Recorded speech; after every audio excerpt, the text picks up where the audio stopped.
Okay, greetings, brothers and sisters. Sunday, June 30th. I started this video yesterday. Lots of clips. I went through the rest of the debate.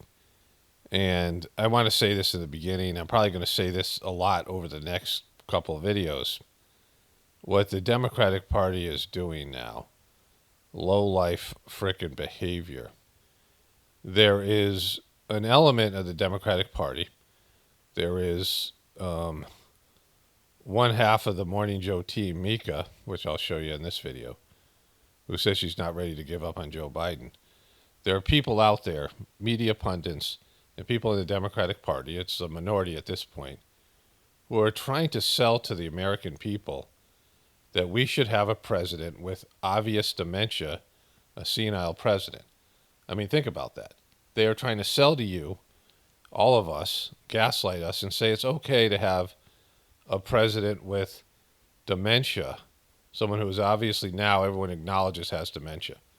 Like pretty much everyone's admitting that, like whether they're saying, they're not really admitting, but they're basically acknowledging that this is a dementia situation, right? Like they're not saying the word dementia or saying the word senile, but like, it's there. They're finally doing this. It's been since 2019. I, as a professional counselor, I have a master's degree in counseling, and I was really good at assessments, psychological assessments. I did them in various jobs, and I did them in graduate school. Even in graduate school, my teacher took one of my assessments, and it was used it as a written psychological assessment, and used it to present to the class, right? Because it was because I'm good at it, right? And you don't have to be good at seeing if somebody's drunk or seeing if somebody's stoned or something, right? And that's the same thing with somebody with dementia, right? When grandpa puts his shoes in the refrigerator, you go, oh, maybe he has dementia. And that was at least since 2019 for Joe Biden, right? And I'm not saying the Republicans are good and Donald Trump is good. Like, this is not that. Like, that's the binary thinking people have to get out of. Just because the Democrats have been caught being soulless liars, right? People with no shame and just nightmares, doesn't mean that the Republicans are good. But what the Democrats have done here, and Trump sucks. Trump has brought down the vibrations of the country. He's disgraced the presidency, which for me is great. Like, I love it that he's disgraced the presidency. He's made the presidency a joke because of his late night tweets and just how he behaved when he was president and since then. Because it is a joke, right? It's a puppet position. It's not real. There's no, these aren't great men who are presidents. It's just, it's just smoke and mirrors. It's an illusion. These people are all horrible people. The people who are politicians and the people in power are horrible people. And to pretend that they're great, they are great they are successful. They're great in the sense that they're successful by the American definition, but they're horrible people. They're not spiritual. They're not saints. They're not higher developed souls. They're liars, cheaters, sociopaths, and selfish, right? All these people. Not just the presidents and the congressmen and the politicians, but their aides. They're people that prop them up, the people that handle them, the money people with the power behind them, and all these things. They're all horrible people that do horrible things, right? But they keep a country that would collapse afloat if they didn't do bad things, right? That's the part that we have to be, I don't want to say grateful for because it's a bad country, it's a bad system, but we have to acknowledge that they're doing a service to us all because we're 100% dependent on a demonic system, and they're keeping that system afloat, and our lifestyle and our, we would be in chaos if it collapsed on a material level. Like on a spiritual level, it'd be good for us. These are things I say all the time, right? But just because the Democrats suck doesn't mean the Republicans are good. But this is what the Democrats are doing. The Democrats have said that that Trump is a degraded criminal person, and that the Republican people and the people that back him, well, the Republican people themselves around him, are enabling somebody who is a horrible person that engages in criminal behavior, is a narcissist, a dictator who doesn't believe that the rule of law applies to him, and that he is, you know, banging porn stars and lying about it and doing all these things. I mean, he certainly did those things. He cheated on his wife. Those things happen. But he's doing all these things, and he's the only one. Like, he's the degraded one. And he is, their big problem with him is he didn't act presidential. He didn't play the role. He didn't listen to his handlers the same way, like these things. That he just went off just went off on his own. He kind of went rogue. It was never he never was a part of the club in that sense, the political club. He was a billionaire businessman who, was used to getting his way and doing his thing. And he didn't behave and act the way that they said that he should as president. They degraded the presidency. That's what their real problem is. But they said that this guy's a horrible guy and that his followers, like he's a piece of crap racist, horrible, throwback, and that the people around him and the people that support him are delusional and crazy, and they're people are holding back progress and holding back the whole woke, stuff that's going on, all the things that they've pushed through, the stuff that's, they're the good guys, right? That's what both sides say, and that they're the people that want to establish decorum and a higher level of intellectual, progressive, smart people of science, and they're the refined ones, and he's the the thug or whatever, right? But this is what they've done. They rigged the political system against Bernie Sanders, because Bernie Sanders was a liberal, and the liberals are still pissed about this, and they rigged it against him, against Hillary Clinton. And Donna Brazile came in, wrote a book about it. They fired Debbie Wasserman Schultz after getting hacked multiple times by Russia, by the official story. That Podesta and then the DNC got hacked by this guy Julian Assange in Russia and these people, which all seem to be whatever. Julian Assange is a shill or a plant from the CIA, an operative or something, or whatever, right? But they said that after getting hacked and all these things that showed incompetence, Podesta was the guy that was supposed to, he wrote a paper, did a special think tank group. At the crest of Obama about cybersecurity, and then he personally got hacked, right? Like, it's that bad. But they ran the DNC into the ground, Obama. They were $12 million in debt, and Hillary Clinton bailed them out only if she was going to be the nominee. She had the money to bail them out. And they didn't want Bernie Sanders anyway because he was a liberal. He was a socialist. Like, he was somebody who could never get elected in America. And so they rigged it against him. And Donna Brazile came in and she said, hey, they rigged it against you to Bernie. And they had a conversation about this that she recalls in her book. And so this is somebody on the inside saying the Democrats rigged the system against a candidate. So we already know they're willing to fix an election in their own party, right? They didn't like free or fair elections even in their own party. And again, this is they're always talking about Trump being an election denier, and that's how they lie, right? And so then they had this candidate who was showing signs of dementia, but he was a piece of crap. He had run for president 3 times and failed. He was a joke, and I'll show you CNN did a hit piece on him in 2019 that they didn't want him running when Hillary was running. And so he was polling well below Hillary, who was basically unlikable, and, no one really likes Hillary, like in her personal life, or she's not a likable person, right? Horrible person. And so they rigged it for Biden against Bernie Sanders again. And they did it out in the open. They came out and said on CNN and these other networks, senators and high-ranking people, we are not going to let Bernie Sanders win. And they said, we are going to make sure that Joe Biden is our nominee. They just said it. Like, all the other candidates complied. Elizabeth Warren, who was a liberal and was running on Bernie Sanders' platform, stayed in so that she would split the vote with him. And Buttigieg and Nancy Klobuchar, they withdrew so that they threw their support behind Biden. Of course, Buttigieg became Secretary of Transportation or whatever. So he got they all got stuff, right? As, for the support of Joe Biden. And so they rigged it against Bernie Sanders twice. He was the one with the enthusiasm. He was the one with the backing, but he just wasn't going to be able to get enough votes in the general election because he was a hyper liberal. He was an extremist, right? On the other hand, Trump was an extremist in a different way, and they thought they could beat him because of that, right? Even though there's more Republican extremists than there are liberals. But then Biden was showing signs of dementia, so they used COVID to close down the country. I mean, this was the pressure that was put on by the media and everyone else. And all the media personnel covered up that this guy obviously had dementia. He didn't just get dementia, he had it. You could see it, and I was talking about it, as were other people, because it was easy to see.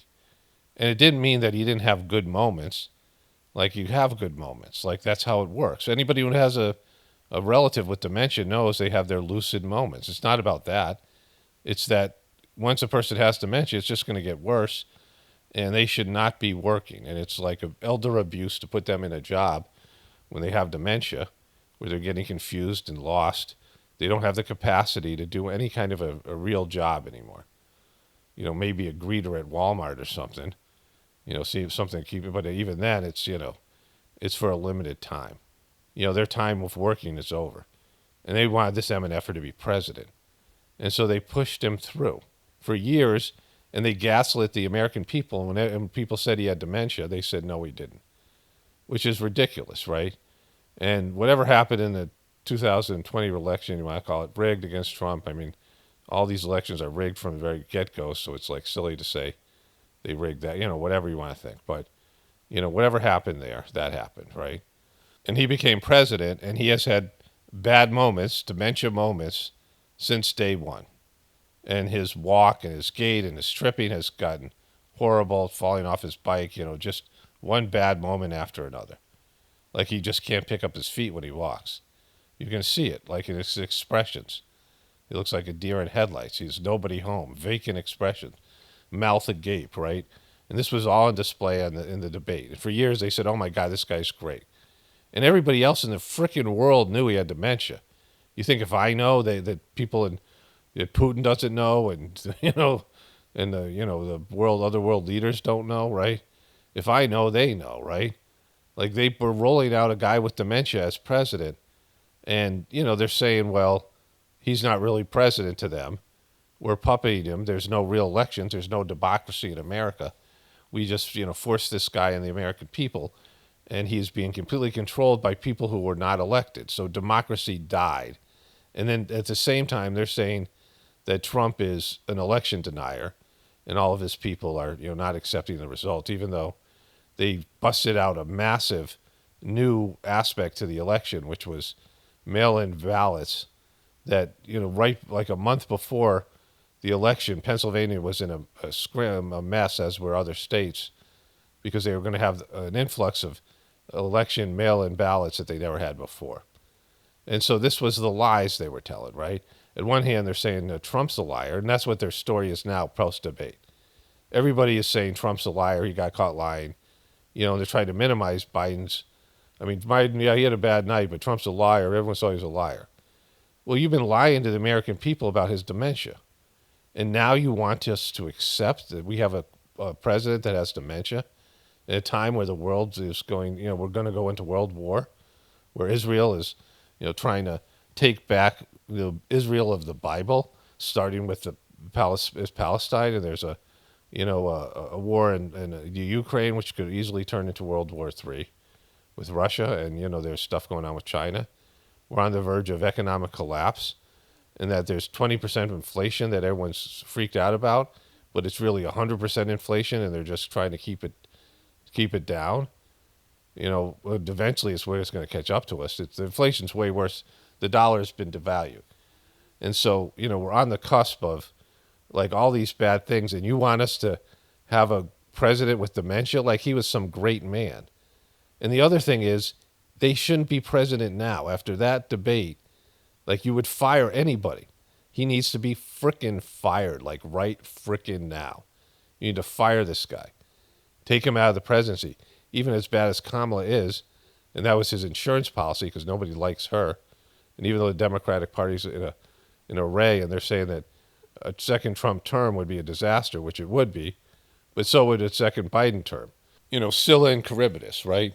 The sea monster and the whirlpool, like from the Greek tale, whatever it was. What is the Odyssey? I don't know. The Iliad and the Odyssey, whatever it was. I read in high school or whenever I read it. You have a choice between two disasters. Two disasters. Trump is a disaster. He rolled out, he got worked on COVID, and he was just a narcissist and someone who's bitter and angry, and he's just 100% about Trump. Trump is one of the most selfish people. But so is Biden, because Biden has dementia, and he says that we're fighting for the soul of the country. If Trump gets elected, then, if Trump gets elected, it's the end of the world. So we could, World War III. They're both saying this about the other person, right? And it's true. Because either one's a disaster, and then anybody replaces them is still going to be a disaster. It's the end of America as we know it, right? It's the end of the world as we know it. We've entered into that phase. We entered into the civilization is collapsing phase, right? But they're lying and trying to take as much for themselves. I said whoever won the 2020 election was going to be in charge of the looting of America. And so that's been Joe Biden. They've looted in their way, and Trump would have looted the wealth of America in his way, and would have been, it's like a garage sale or going out of business sale. And that's what's happening now for both of them. But the Democratic Party is now, and some of these media personnel is trying to say to you that you should accept a candidate with dementia, right? That's what's happening. Like, that's how the gaslighting and evil and, lying and the deception, and that Trump's the liar. Yeah, he's a liar. But you guys have lied about this guy for, now the last 6 years. And you knew this day was going to come. You knew there was going to be a time where the guy couldn't do his frickin' job anymore. It was going to be on display for everyone. And it was like, it was that night. It was an epic night. Thursday night with the debate. And it was there. And everybody saw it. We all, with our own eyes, we saw that there was no doubt that this MNFer has frickin' dementia. We saw it. There wasn't anybody like, oh, wow, this guy doesn't have dementia. And that they've been lying to us, right? And we, it's not like he's some great man that we got, let's respect him and just allow him to have this last 8 months of his presidency. No, fire that MNFer now because he is frickin' mentally ill and is embarrassing to the country. And I'm glad that they don't, right? Because it just proves my point that America is wrecked. Like, the only reason you guys can keep this guy is because America's wrecked. Oh, you don't want to hurt his feelings? Oh, you don't want the guy to go out in disgrace? No, he's got dementia, and you guys frickin' knew it, and you put him out there. All the media, all the liberal media, all CNN, MSNBC, every one of those persons knew that this guy was showing signs of dementia, and they lied about it. This is a complete, lying to the American people, and all the American people that couldn't see that this guy was pooping his pens and he was, stumbling around, he had dementia, shows you that the American people are incapable of voting and electing a, official, whether this is rigged or not. At least almost half the people still voted for this guy. He still got a lot of votes, right? You can say, oh, well, they rigged it, sure, but he still got the nomination. The American people let this happen, and they've allowed this guy to be there, even though he's got this condition, and they might even elect him again. What if he doesn't drop out and somehow he gets elected again? Americans elect a guy with dementia. And Trump is a disaster. Trump is a nightmare, and there are people still passionate about Trump like he's some second coming of Jesus, the evangelicals and these other people. That's because the American people suck, right? That's because we were completely fallen. This is idiocracy at its finest. And so, yeah, this is my first introduction. I got another one coming. And then I got all this, data to back up what I'm saying. And this is what they're doing. They are openly saying, this guy has dementia, so what? He's better than the other guy who's a liar, right? Okay, greetings, brothers and sisters. I have to do a pre-introduction because I keep on forgetting to do this, as many of you know. And a lot of you who are just recently being notified, I talked to the YouTube bots. They told me they weren't shadow banning me, and then all of a sudden they started to notify some of my old subscribers, and my videos started to get more views. It's a miracle. It's Christmas Day miracle. So to help with that, please remember to subscribe, to like videos, and bookmark my channel. because they shadow ban me and so many other people. And YouTube's system is broken down intentionally, partially, and partially they've lost control of the machine learning and the bot stuff and whatever. So I just have to say that before every video just because, like so many other YouTubers, I'm fighting for my life here because of the ship be sinking, right? But anyways, this is an epic video and I want to get into it here. Welcome back to State of the Union. A new CBS YouGov poll out this morning that was taken after the debate finds that 72% of voters now say they do not think President Biden has the mental or cognitive health to serve as president. Okay, so I just went to eat breakfast. I did the first introduction this morning, and that was editing. I'm almost at the end of the video editing, and I've got all these introductions now, right? I turned on CNN to eat breakfast, MSNBC, CNN, whatever, just because, they're flaming out over there. And Dana Bash was on with Jake Tapper. They have a show on Sunday. And she busts out this thing, 72%, 3/4 of the country, basically, right? 3/4 of the country are saying Joe Biden has dementia, right? Basically 3/4. I mean, what about the other 27%? Like, how can you not see, right? But whatever. Like, that speaks for itself. But anyways, so she says that, and then she brings out Nancy Pelosi. Let's go to that here. Here with me now is one of the top officials in the Democratic Party, a close ally of President Biden, former House Speaker Nancy Pelosi. Thank you so much for being here. What is your reaction to that poll? 72% of voters say they don't think that the president is fit mentally or cognitively to be president. Well, what do they think about the other guy? Do they think that he has the integrity to be president after that performance? Let us not make a judgment about a presidency on one debate. Let's talk about what it means to people in their lives. And that's why you're not seeing much change in the polls on this. The difference between Joe Biden and the former president is so clear. If you are a woman. And so then she gets into abortion. And so, let's start with the beginning here. She talks about, women's abortion rights, and that somehow precludes Joe Biden having dementia. So, but she has just told 72%, almost 3/4 of the country, an overwhelming majority for Americans. 60 is a big majority of Americans in the political terms. If you get 60% of everybody, right? They have 60% on abortion, right? So they think they got a slam dunk there. And this is 72. This is 12 more percent saying this guy is senile. And the integrity of Trump does not make a difference whether Joe Biden's senile or not. What about the other guy? No, not about the other guy. This has zero to do with Trump. This is the first time you have something that only has to do with Joe Biden. Because everything with Joe Biden, since he's run for president, has been about comparing him to Trump. That's the whole Democratic thing. Everything's about Trump. Biden's never standing on his own. It's never anything to do just with Joe Biden. This is the first time this has just to do with Joe Biden. So don't bring up Trump at all. It has to do with Joe Biden and you all for covering up, right? And so it doesn't matter if Trump's got poor integrity, Nancy. That has nothing to do with the American people just said, right? I mean, it says 50% of the people think Trump has the cognitive ability and 49% don't in the poll, which is bizarre. I mean, Trump showed much better cognitive ability. He's old and he's been breaking down, but it's not about his cognitive ability. Trump is better now cognitively than Biden was in 2019 when he ran. There's a big difference between what Biden is going through, right? But in terms of, it's not about Trump. So throw out anything about Trump. Anybody talking to you about Trump, oh, Trump's a liar. No, that has nothing to do with it. That's their talking point. Oh, Trump's a liar. See how much you lied in the debate? He's a liar. No, it has nothing to do with Trump. Trump could have, flamed out himself. Trump could have had a dementia episode himself, right? Trump isn't president. And so forget about Trump. Doesn't matter. Trump's thing is separate from Biden's thing. For the first time, they've always tried to link Biden to Trump in some way and compare the two. That's been their MO since the very beginning. The other thing was, it wasn't one bad debate. This is dementia, the signs of dementia. JoJo was has shown over the years, like the last 6 years. So it isn't those two things, right? And so the gaslighting of the American people, 72% of the people just said this guy's not fit.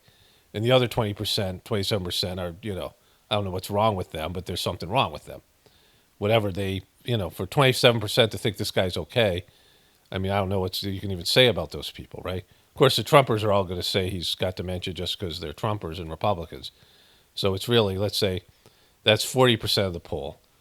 And so what you have is 37% of the poll is, 32% of the poll is, people who are independents and, people who aren't Trumpers and Republicans.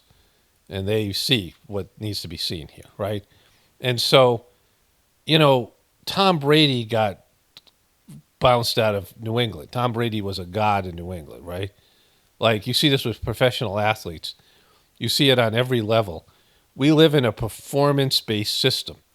It's one of the great things in our system. I do this meditation, right, that originated in India, and the third master of the system, the president of the system, used to come to America. And he said, America is a wonderful system because it's based in merit. And you don't think so because you think it's all nepotism, a lot of nepotism, right? LeBron James' son just got picked by the Lakers. People call it nepotism, right? There's nepotism in America, but it's nothing like these other countries, right? He's coming from a country where there's a caste system. In America, you can be like a immigrant and broke and come to America and become a billionaire. Like, it's crazy. Like, that can happen here. Like, it's rare, but you can much more easily become a millionaire, start off with nothing and become a millionaire. Start off as poor and become a millionaire. Like, that's, fairly common. Like, people do that all the time. And so America rewards for performance. It's one of the few countries where nepotism is there. It's always there, but it's not as important as performance, right? That if you can do something, you get a chance to do it. You'll get a chance to display your talents, right? Like, there's always blocks and there's always little clubs and there's always these kind of things. But in America, it's a lot better in terms of the material world. But when your performance isn't there, they cut you. They fire you, they cut you, whatever it is, athletes, whatever it is, right? And there's no job Joe Biden would have today after his performance in the debate. Certainly not president. He shouldn't have his job. Like, he should be gone now. Like, the media and everyone should be saying this guy should be removed from office because he has 8 months left at a time where we could be in World War III within those 8 months, right? I mean, God knows what's going to happen in those 8 months. And so the Democratic Party and the media are saying that Joe Biden and the presidency don't really matter. The presidency doesn't matter because he can have dementia and still be president. And Nancy Pelosi is basically saying the same thing, that this guy, even though he's not really there mentally, his team of people will be making the decisions. And we saw this with Ronald Reagan, right? He had dementia for 2 years, which I said, and so we've already had a precedent for it. And that means the election means nothing, that democracy means nothing, that the president means nothing. The president's who you elect, right? You're not electing his team of people. You might be, saying, well, yeah, his team too, but you're voting for a person and, maybe a party or whatever. But you're voting for that person, right? You want that person. You're not electing Kamala. Yeah, if he gets sick, sure, Kamala's going to win, going to go in there. But people wouldn't have voted for Kamala over Joe Biden. Like, if Kamala was running, Trump would have beat her. And so people aren't voting for anybody else but the president. And so if they're saying to you it doesn't matter because even if the president has dementia, we'll still do the same, we'll still run the country from the shadows. And so they're basically letting you know it doesn't matter. Like, your vote doesn't matter. Who's the president doesn't matter because they just, they're still going to run it whatever way they run it, right? The whole thing's just a performative because that guy should be fired. Like, there's no job guy should be coming into work on Monday, right? Thursday he did that. Monday he has no job, right? Thursday he shit the bed on the debate stage, and Monday he has no frickin' job, right? That's how it works. Like, that's how it would work with any. This is the kind of performance. You've seen football players get drunk and knock out their girlfriend. I mean, the guy Ray Rice or whatever. That other guy who kicked some girl in the hall. Somebody does something over the weekend, and DWI or something. Some guy, car crash. Some guy kills somebody, and Monday they don't have a job. They're still talented football players, but they don't have a job, right? This happens all the time. Scandals break, and the following day that guy gets fired. Like something big happens, right? And so, he's the Alabama football coach. There's a guy who was hired by Oregon, and he's on his way to Alabama. I think he drove down from Oregon. He's a married man, and he like banged some college girl, like he's an old guy, and I guess he was yelling "Roll Tide, roll" as he was banging her. The story broke. He lost his job as Alabama football coach. Like he never even coached a day. Like this, there's stories like this, right? Like these are lapses of judgment. This guy showed that he's has mental breakdown. He's president. He has the nuclear codes. The rest of the world knows that this guy is president. They know he's got dementia. They saw when he went to Europe, right? They saw him when he was over there. All the media, all the people knew this, right? And what, we're all supposed to pretend like the emperor has no clothes? No, the guy's got dementia. He's had it for a while. Get him the F out of there, right? He should be fired today. Show that democracy matters, but it doesn't matter, which I've been saying forever. Because it's not about whether he runs for president. He shouldn't be president for the next 8 months. As bad as Kamala, as big a disaster as Kamala would be, this guy shouldn't be president. And for Nancy to come and say, oh, look at Trump, look at the other guy. Well, he's got dementia, but look at Trump's got dementia of the integrity. Like, what are you talking about, integrity of Trump? There's nothing to do with Trump. There's nothing to do with one bad night. He has dementia. He's breaking down mentally, and he wasn't that great before he had dementia. And even if he was, he still has dementia. He could have been the greatest president. He now has dementia. Get him the F out of there. There could always be a situation where a guy goes crazy, right? A leader goes crazy, like a king goes crazy. We've seen this in history. And that happens, what do you do? And you have to have some kind of protocols.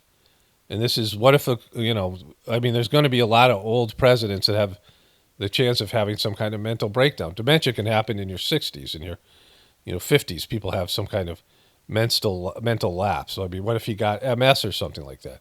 What if he had some debilitating disease? I think one of the presidents had that. Like, was it Roosevelt or one of them? There's a president that had like MS, and then you had to be in a wheelchair and things like this.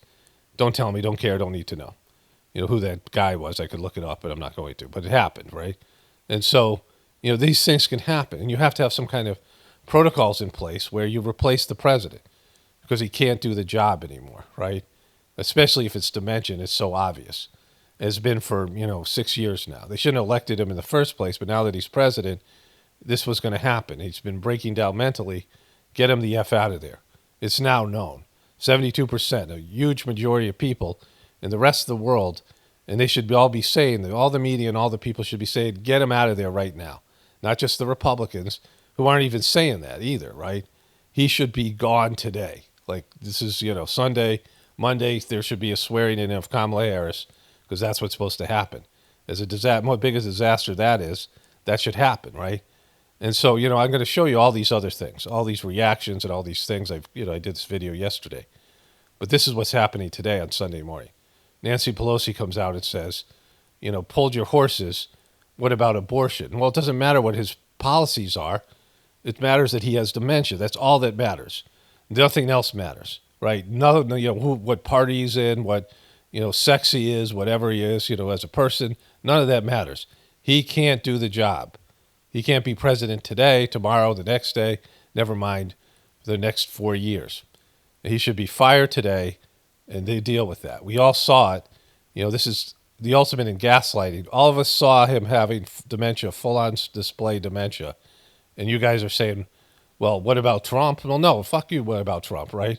This has nothing to do with Trump. What about dementia? Like, what are you going to do? This guy can't do the job.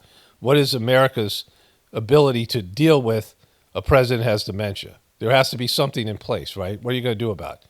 Was there, what are the protocols? This shouldn't be some lengthy hearing in Congress and being political. He has dementia, get rid of him. Swear in Kamala Harris. Everybody saw it, fire him. If you can't do that, America is done, right? America's toast. Because the one thing that the presidency is performative. It's a show, right? It's it's supposed to be something. And that's what they hate about Trump is he didn't participate in the show. He didn't act presidential. But it is, there's, it's, for the the psyche of the American people in the world that you have a president and what it means to be president, the office of the president, right? And if you got a guy who has dementia, then he's wrecking the presidents more than even Trump did, which I love. Like, I love it because I know it's a joke. It's always been a joke. I don't respect it. But, people do. And for those people, you got to show them that this is real, which it isn't, by getting rid of the guy. But they're not going to, which shows what I'm right all along, right? This has been validation of everything I've ever said about this thing, that there's no real president because the president's senile and he's still president. And they're saying he could be president again for 4 years. Anyways, let's get back into the rest of my, the rest of this video I made yesterday. Okay, so I had this video done and rendered. And I went out, was about to do some outside work, and I was waiting for this video to finish up so I could upload it because it's going to take some hours. And I turned this back on. I had recorded it, the CNN thing. And Nancy Pelosi had the audacity to basically say Donald Trump has dementia, right? Like, no one's saying the dementia word for Joe Biden. Like, none of these people, none of the Democratic leadership, none of the pundits, not even the Republican pundits that were on CNN or MSNBC. I don't know if they're saying it over on Fox, and of course they can and would, because it doesn't matter to them because it's good for them. But Nancy Pelosi had the audacity to say professionals, doctors think Trump has dementia, when clearly Trump is much better than Joe Biden. Like, we all just saw it. You're gaslighting the American people. We all just saw what happened. Joe Biden displayed that he has dementia in late stages. Like, it's gone on for some time. And like let's just get to it here. Let's get into what she says here. I'm going to start a little bit farther back. It's going to work its way up to it. And people are well-meaning. I had one of your reporters say, did he really send the National Guard? No, if they don't even know, then how can we make a judgment about how other people evaluate a presentation? So this is a dangerous person as opposed to a person who, again, saved our country from COVID. The first bill we passed, shots in the arms, money in pocket, people in jobs, children at school. This president, with his denial and delay, caused people to die. Yeah, and I completely understand what you're doing, and you are making the arguments that you were hoping that Democratic voters listen to about why Donald Trump is bad and shouldn't be put back in the White House. But the reality is there are still a lot of concerns that Joe Biden is the person to get you to that point, to making sure that Donald Trump is not back in there. Okay, so the original clip that I showed you back, when she asked her about the poll, 72% poll that say Joe Biden is unfit mentally. Now, Dana Bash sucks. And I don't know if this is some kind of contrived thing to get rid of Joe Biden, how much of it's already in the works and, whatever. But to her credit here, and again, she should go farther and the news should go farther, she wouldn't let it go. Like, Nancy Pelosi gave some bullshit answers, right, about Trump, made it about Trump. And Dana Bash keeps on bringing it back to Biden. Because this isn't about Trump. It has nothing to do with Trump. This is Biden's cognitive ability, which we all know now he doesn't have it, right? He doesn't have the ability to be president. And so she keeps on bringing it back. And Nancy, in her shameless, she's such a horrible person. Like, just let it go, right? I mean, Joe Biden's so old, and you can still replace him with somebody else, right? But she just won't go there. And just now, this is everything that's wrong with people in the world and politics and these things. I also turned on MSNBC, or CNN was on. I taped this, and at first CNN was on. And there's a bunch of people talking about, Democratic strategists, about how this is going to affect people on the down ticket. People who are running for governor or senator or something, congressman or woman or whatever. And that doesn't matter either, right? This is about a guy with dementia. And so this is where it gets really goofy. Some prominent columnists, several newspaper editorial boards are just simply calling for Biden to step aside for the good of the country. Tom Friedman, a friend of President Biden's, wrote the following. He wrote, Joe Biden, a good man and a good president, has no business running for re-election. If he insists on running and he loses to Trump, Biden and his family and his staff and party members who enabled him will not be able to show their faces. What do you say to that? Is there any part of you that believes that President Biden should step aside? I want you to know I came home to California, South and North, and people are for Joe Biden and Kamala Harris. Are you serious? Nobody gives a fuck about California, Nancy. Nobody cares. California's going to go for Biden anyway. 72% of Americans, huge majority, said they think this guy is unfit to be president, right? He doesn't have now, right at this moment, he shouldn't be president because they say he doesn't have the mental faculties. They say he's got dementia. 72% of Americans have diagnosed Joe Biden with dementia. And, even if it was one person, he has it. Doesn't matter what people say. This isn't a popularity contest. This isn't about whether he can win the election or not. This is whether he has dementia or not, and he does, right? It's been present for him, like I said, since 2019. Nobody cares about California. People are leaving your state in droves. California is a joke. And you're going to end up running, that clown from California, Gavin Newsom, or Kamala. And people are like down on California. And this is not about California. Like, why are you even talking about this, right? They have some judgment about a person who stood on that stage and lied. If you're just talking about the debate, I'm respectful of some of the opinions that people have, but I also am respectful of the grassroots. My people are very much Biden, Kamala Harris, and this is an opportunity for Joe Biden to go out there and show he has the stamina and the rest. And by the way, while the press, and for some reason they don't, there are healthcare professionals who think that Trump has dementia, that his thoughts do not go together. Not only that he just lies, he doesn't even know the truth. So if we're just... So she said something really big there, that Trump's lies are, Trump sucks and he's not a truther. I don't want to confuse anybody here of my position, but Trump is sucky and he's not a truther. He's a shill and he's selfish. But Trump goes against the official story, like truthers do, like we do.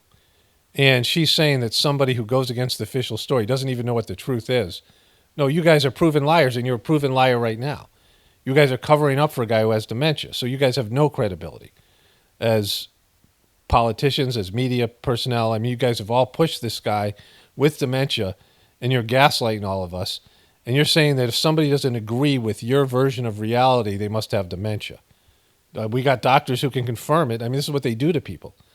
People who speak the truth, they call them crazy, they call them a witch, they call them whatever, and they lock them up, right? They call them, a threat to society. It's because you're speaking the truth against the powers that be. And Trump is, not a good person, but he's doing that because of just the way things have played for him, right? Because it works for him. He's not a real truther. But he's saying that, and she's saying he's the one with dementia because he doesn't even know his own lies, and he doesn't even know what reality is, and he believes his own lies. Well, everyone believes their own lies. That's part of the problem. Does everybody have dementia? This is a medical condition that is, physical. I mean, this isn't a mental issue. This is not about his opinions, Joe Biden's opinions. It's about how his cognitive function works. It's about how his brain works or whatever causes dementia, whatever's going on in his physical body that it makes him not be able to perceive reality and, get confused and check out. And these are things that are physical conditions, medical conditions. And whatever's going on there isn't like, he doesn't know what the truth is. Neither does Biden. Like you're saying Biden has a grasp on reality. You're saying you have a grasp on reality. You're lying about the way that you made all this money, right? All the money you made your husband made in the stock market. Like you guys are all horrible people. And to claim that Trump is the one with dementia, when American people just saw Joe Biden has dementia, and you're making it so much worse, right? Fire Marshal Schill. I'm going to find my Fire Marshal Schill picture here. If I have it, I must have it. Anyways, let's get back to it. Talking about mental acuity, let's be fair about it. I don't think Tom Friedman thinks that Donald Trump should be president of the United States. And, while he may be saying we're enablers, we see Joe Biden up close. We know how attuned he is to the issues, how informed he is. And I debate with him about legislation and not debate, but discuss it with. Then she goes on to say how sharp he is, right? Which is the bullshit they were saying last week, like before Thursday. Oh, he's in private meetings. He's amazing, right? This is the bullshit they were saying before. That doesn't work anymore, Nancy, because it doesn't matter if you have one lucid moment or lots of them strung together. Once you start, like I said this, if you run over somebody in your car because you have a dementia moment, you lose your license. Or even if you have some kind of an issue where you like can't drive because you can't perceive reality because your brain ceased to function, then they take, like that's why they take the license away from people who are drunk drivers, right? Because that's what happens to you. And he's like a drunk politician all the time, or at least he has these moments where his brain ceases to function the way it's supposed to. Doesn't matter what Trump is. It's zero to do with Trump, right? And so this is about 72% Americans seeing that he has dementia and you saying to them, F you, I had a meeting with Biden, he was sharp.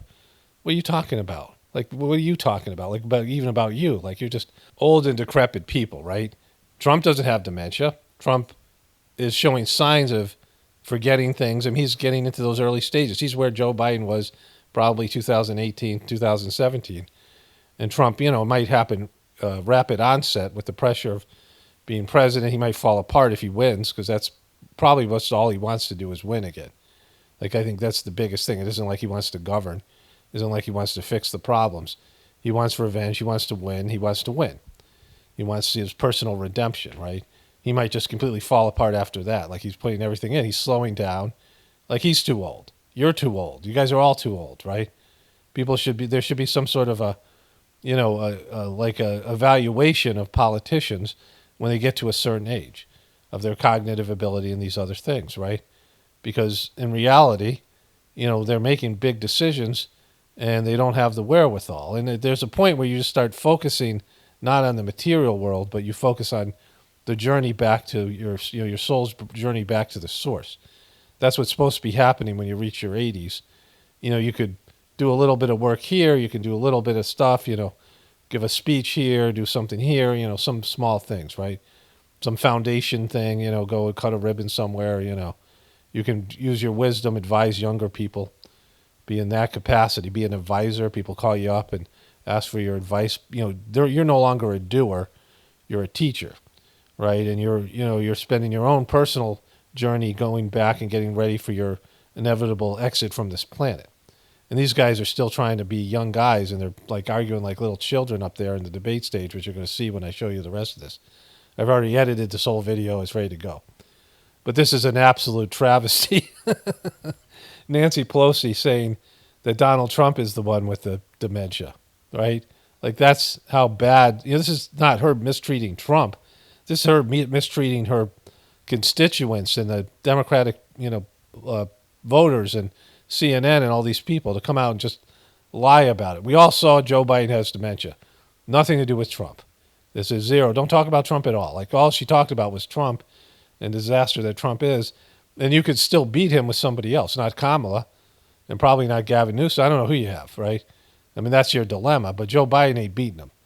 Like, Joe Biden isn't going to get better. He's going to have more dementia episodes, and he's going to lose this thing. And then you're all complicit, like you're enablers, as that guy said. And then what? And what are you going to say then, right? Okay, so I finally got to get this whole video up, like I said, and I mean, it's very pertinent, the whole thing, to everything that's going on. Here's the other introduction or whatever it is to the video.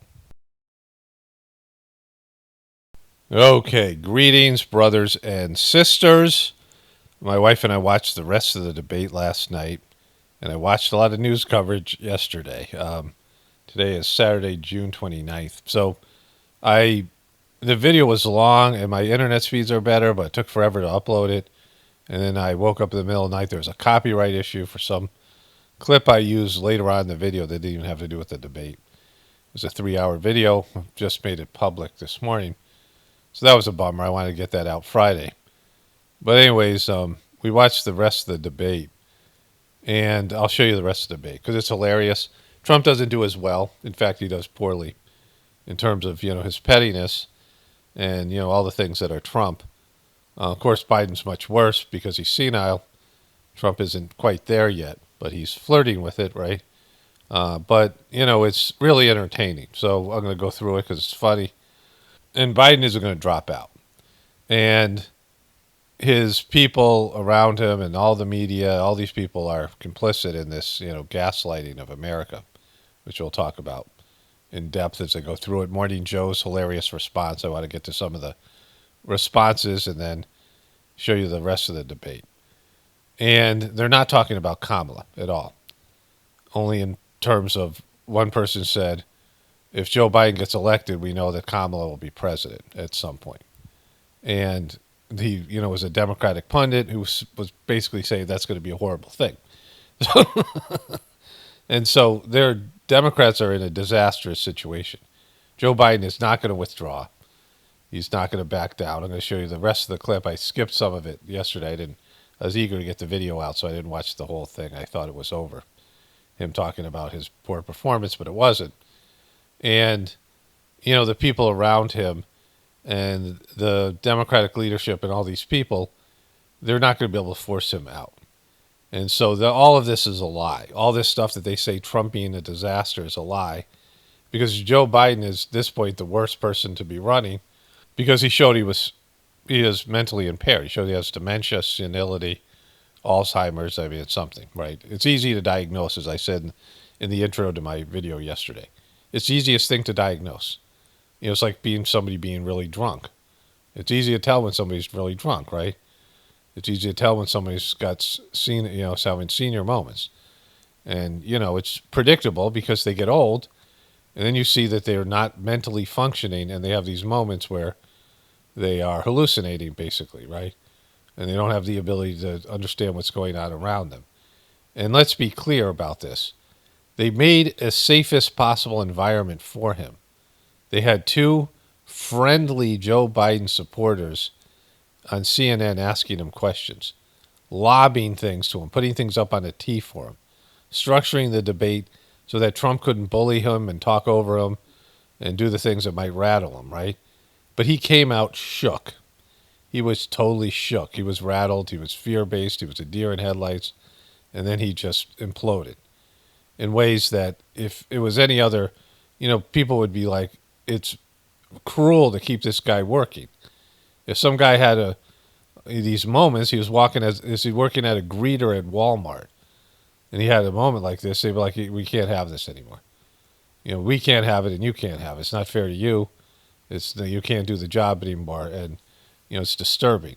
If somebody's walking around babbling incoherently and having these breakdowns and losing focus and an inability to speak clearly and articulate basic thoughts, any job, he'd be retired. They were like, you can't do this anymore. I mean, somebody at that age, it's time. Like, just enjoy the rest of your, you don't need the money, right? Like, you're all set. You got all those millions from China and, Hunter's art sale, your artist son Hunter and all these. You got enough money, right? You got 3 houses. You got, whatever, these corporate, whatever it is, right? You're all set financially.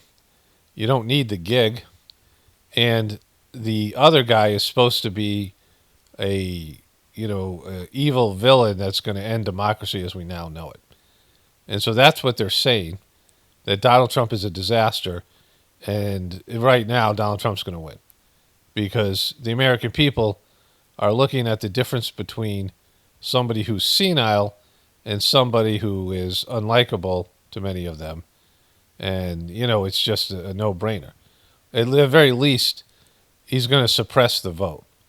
Joe Biden is now no longer candidate Joe Biden. He is a known president that has done things in terms of immigration, in terms of various things that he's done in various communities. The black community is going to be as supportive of him. All these different communities are not going to be as supportive of him. And so he'll get some votes, just anti-Trump votes. But even that, there's going to be suppressed voting this time, because there's going to be lots of people that aren't going to be able to vote for this guy, whether they don't like his policies, whether they don't like being lied to, or just the fact that he's senile. He's staring blankly at the just a disaster.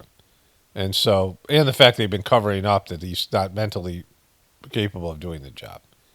And so, with all that, he ain't leaving. at his support system, Jill. Let's go to the clips here. I'll show you the rest of the clip from yesterday, then some of the stuff from Morning Joe and these other people. But the word on the street is everybody thinks he should go.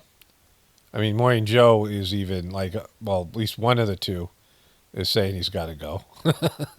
Guess which one, right? And, after that disastrous performance, it's not a matter whether he will win or not. He's senile, and he's openly senile. He's got a, criminal son. He's a political hack. He was never great. You prop this guy up. I mean, he's a groper and a snoozler, and a sniffer, and all those things he does. And you propped him up for years. And, you've been hiding his senility, his mental breakdown, and, his functions. He's not functioning anymore. He can barely walk. He can't really talk very well. And he can't think. So what you're saying is the presidency doesn't exist. If they elect Joe Biden again, whether it's rigged, whatever it is, right? If they elect him again, you're saying the presidency doesn't exist. And that it's just a puppet position, which it is. So we win either way. They're admitting that. Because you can't vote someone senile in and say, well, he'll be fine because he's got handlers. And he's just not even making decisions because he can't make decisions. Joe Biden cannot make decisions. He might be able to make them some days, by some better times than others, but he can't retain information, right? Your memory goes. You got to be able to retain information unless you get to a spiritual state where you connect directly to God and God comes through you and just does whatever needs to be done. And you don't need information. You don't need a memory. You just need to connect to God as you get older. You don't even have to understand the question. You have to just allow God to come through you and make the decision, right? That's the only, that's not happening with him, obviously, or Trump or any of these people. But you just allow divinity to flow through you, and you don't even have to know anything. You can be completely ignorant of your surroundings and everything else, right? It's the only way that this would work, and it's not going to happen with Joe Biden. They're not letting him make decisions now, so we know that, right? That's all there. It's being admitted to because they've been hiding this guy and they're, and whatever it is, they really can't. I don't know how you make a case that he could beat Trump, even as much as people dislike Trump, as much as Trump sucks. And so that's where we're at as a country. All right, so let's go to that first clip that I showed you yesterday and I cut it off because it's very telling. Well, don't take my word for it. Folks, let me close with this. I know I'm not a young man. State the obvious. Well, I know. He doesn't have fans like this, but I'm going to play the whole clip here.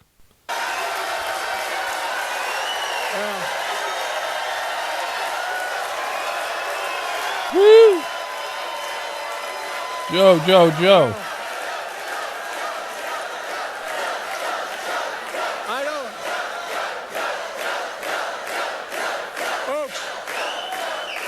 I don't walk as easy as I used to. I don't speak as smoothly as I used to. I don't debate as well as I used to. But I know what I do know. I know how to tell the truth.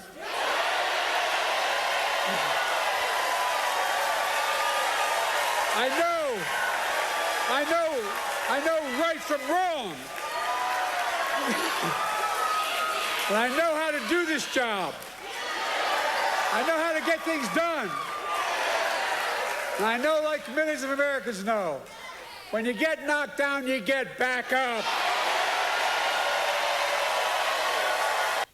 Okay, so you don't get back up from Alzheimer's. You don't get back up from old age. You don't get back up from dementia. It doesn't happen, right? You have remission. You have states of where you're more lucid. This is what happens when you get old. And I'm in this process. Like I said before, I'm going to turn 60. And you just start losing things. And you get, you have times where you recover something, some of the things that you've lost, but not all of them. And then you get sick again, or you have a bad period and you're physically, not as good as you were, not mentally as good as you were. And it's just a long process, right? It can be, anytime you're past 50, you start seeing it. You can't do the things you used to do. and you get better. Sometimes you have you get rejuvenated and things like this. But when you break down with Alzheimer's and you have mental breakdown and things like this, you lose these abilities. I mean, you no longer can be trusted. You can't really drive anymore because you don't know when these episodes are going to come on you, right? You no longer can trust your mind and your decision making and your clarity of thought, and you're getting confused in these things, right? You have to retire, and you're going to have moments. Some days are going to be better than others, but there's no getting back up. It's just a march towards death, right? And so it's stupid. Like these ideas of, oh, we're going to get back. No, you get knocked down, you get back up. No, you didn't get knocked down. You fell down on your own because you're mentally impaired because you have dementia. No one knocked you down last night. They set it up for your success, and you failed. You failed miserably. Like there wasn't any, there was nothing that you were doing that could have been construed as being a competent human being, right? You aren't up to the job. But he's not going to quit. And it shows you how selfish he is because he talks about what a disaster Trump is, and he has the best chance for Trump winning. Biden is the best chance that Trump wins again and becomes president again. Anybody else would have a better chance against Trump, right? No matter how unlikable they are. But, he's the worst, especially after that performance. But he was already tanking. His candidacy was already imploding. And so let's go to his family now. So this is frickin' Jill, right? Look, she's wearing a dress that says vote all over it. Like how, and she's a nightmare. You heard Joe's heart tonight on the debate stage. He wakes up every morning thinking about how he can make the lives of Americans better. He's the president we need, the president you deserve. Sign up at joebiden.com to help finish the job. Finish the job. Finish him. He's, you're handing Kamala Harris the presidency. And, if you, again, I mean, this is your person that you love. She's like his handler and all these things. I don't know, Dr. Jill Biden. The guy has had dementia. And we know this now, right? We know that he's much worse in moments that they're all witnessing. We know all the doctors, we know all the people around him are allowing this to transpire, all these things to transpire. It's a disaster, right? And that they're complicit in this mockery of the presidency, which I love. Like, if you guys know me, I think the whole thing's a joke, and I think the whole country's imploding, and it's gone in the wrong direction, a demonic direction, and for years now, and its collapse is good for, other than everybody who is dependent on the system, which is all of us, the collapse is better for the future of humanity, of the world, and it's a deviant system, not just America, but the worldwide system. And so the collapse is a good thing. Not for us, but, in terms of our egos, in terms of our lifestyle, in terms of our dependence on the system. But it's an evil system, and it goes down, it goes down. And the whole thing's a joke and a lie, and, there's no real presidents, and everything's just performative. And so, like, for me, it's great. Keep on running them, right? But, you shouldn't do that to a person. Like, he should just retire. Like, he's obviously not the best choice. He's the worst choice. He's a known entity, and he's senile, right? Like, as much as you dislike Trump, he's at least coherent at this time. Like, he's getting old too, but he's not this, right? So this is MSNBC right after the debate. What are the headlines being written right now about this debate? Well, Lester and Savannah, there's no way to sugarcoat this. This night got off to a tough start for President Biden. He delivered a performance that was at times halting. At times, he seemed to lose his train of thought. At times, he started to talk about one topic, for example, the economy, and then shifted to Afghanistan, which gave former President... He did that a number of times, right? Like, he kept on saying things he wasn't supposed to. We were both talking about abortion. He brought up immigration, and he kept on handing Trump grenades, and Trump was willing to launch them at him, and it was a complete failure. And anybody watching this would say, oh, he's got to step down. Like, he can't do it. He can't physically and mentally do it. And that's the right thing. But they can't do the right thing. They just can't. You know, Joe Biden is so selfish. They're all so selfish. His team, his wife, all these people. They just can't do the right thing, which is retire, right? He should have retired before he ran for the presidency. I'll show you the CNN clip at the end of this thing. But he should have. Like, he's just like, shoulda, woulda, coulda, but he should have never run for president. But they put him out there. President Trump in opening. And the topic of abortion, his strongest topic coming into tonight, he raised the issue of immigration, which gave former President Not Trump just immigration, but immigrants coming in and doing bad things to American citizens, which is what Trump was wanting to say. Like, he said it over and over again the whole debate. He brought up in opening.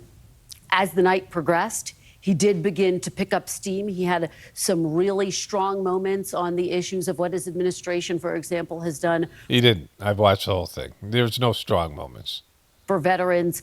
But zooming out, this was a debate about performance. This was a debate about allaying Americans' concerns about his ability to serve another 4 years. And I and a number of reporters at NBC News have heard from a range of Democrats who have said that they are concerned by tonight's debate. Okay, so we know what happened.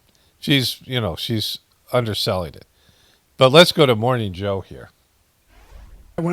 So Morning Joe, this is their opening here. I'm going to do is fix the tax system. For example, we have 1,000 trillionaires in America. I mean, billionaires in America. And what's happening? They're in a situation where they, in fact, pay 8.2% in taxes. If they just paid 24% or 25%, either one of those numbers, they'd raise $500 million, billion dollars, I should say, in a 10-year period. We'd be able to wipe out his debt. We'd be able to help make sure that all those things we need to do, child care, elder care, making sure that we continue to strengthen our health care system. Elder care, bro. Elderly people need care, and they don't need to work, right? And, the one thing I want to say is, as I've gotten older, your capacity for having the energy to do whatever it is always in question. Like, I don't know from day to day how much work I can do, physically or whatever it is, right? And again, I'm still relatively young. My grandparents, all three of them lived past 90. The other guy would have probably outlived them if he had a more healthy lifestyle. My other grandfather, both parents lived into their 90s. Everyone, my brothers and sisters, we all look 10, 15 years younger than we actually are. And so, but that, age is age. It doesn't matter, your longevity or whatever it is. As you get older, you don't have the capacity to do things that you used to do, right? And sustain, efforts and things, just have to, you can't count on your ability to recover and do things, physically like you used to, right? And so he's way past that point. He's mentally breaking down. Making sure that we're able to make every single solitary person eligible for what I've been able to do with the with the COVID. With dealing with everything we have to do with. Look, if we finally beat Medicare. That's a great moment. After you rallied your supporters that day, some of them stormed the Capitol to stop the Constitution. Okay, so this is their thing on Trump. We'll skip that because it's them. Try to find balance here when they shouldn't. People. All right, two moments that in many ways. So these are the biggest shills for Biden. They're the biggest spin doctors. This guy just had said this version of Joe Biden is the best version. And he swore, whatever it was, like I showed you a clip of it, right? This version of Biden is the best version. And then he went after, let's see if I can find that real quick. This is just 3 months ago, right? This clown, this is what he was saying. There's such a challenge for the Biden team because, as I've said here on the show over the past couple weeks, I've spent a good bit of time with Joe Biden. I've spent a couple of hours with Joe Biden sitting, talking, going around the world. Okay, I just want to restate what I said in the intro to the first video. You don't recover from Alzheimer's. You don't recover from dementia, right? And it isn't your lucid moments that are important. It's when you have breakdowns, you get confused, you get shook, you get rattled, you get confused. Because pretty much every job that you do, that's a bad thing. If you get lost and you don't know where you are, you can't articulate your thoughts, you can't clearly communicate. Any job that you have, those are important. The presidency more than anything else, right? And so you're not defined by your good moments. You're going to have them. You're going to have like remission from cancer, right? These things happen. That doesn't mean that you're going to beat it or recover from it, right? And even if you do, it's ravaged your body. You're not the same person. You're less than you used to be. And we're all in a death process. We're all in a state of, moving towards death. And there's a point where you should no longer work. Because, you can do things like garden, you can do things, your little projects and things. But in terms of having responsibilities in a job, some kind of a job, and something as so-called important as they pretend as it is, right, because it's just a joke, the presidency is a big one, right? And so this guy 3 months ago, he spent lots of time with Biden, and he watched all the same videos we did. And, I knew he had dementia in 2019. It's easy to diagnose, right? It's the easiest thing to diagnose, like I said. So, he's just lying, right? He's gaslighting the American people here. As far as talking issues, talking the economy, talking inflation. And I must say, when I was talking to him, my thought wasn't, oh, poor guy. My thought was, oh, my God, I wish Dr. Brzezinski were on the other side of the table right now, because these two guys, 50 years of experience, and Joe Biden hasn't forgotten it. He may get pissed off at a press conference. How do you trust a guy with a hairdo like this? It's Gumby Joe. And he may be thinking about the Mexican border deal and say Mexico instead of Egypt. He knows what he's talking about. He circles back around, gets to Egypt. He might misplace a word here and there, but you talk to him for hours at a time. That's not somebody who can talk. If somebody says Egypt and they mean Mexico, or says Mexico and they mean Egypt, words matter when you're listening, right? Like, he knows what he's talking about. You just have to kind of interpret things for him. Well, no, then he shouldn't be president. Like, he shouldn't do any job, right? Is he slower? Does he move slower? Yeah, he's moved slower. Is he stiffer? Yeah, he's moved stiffer.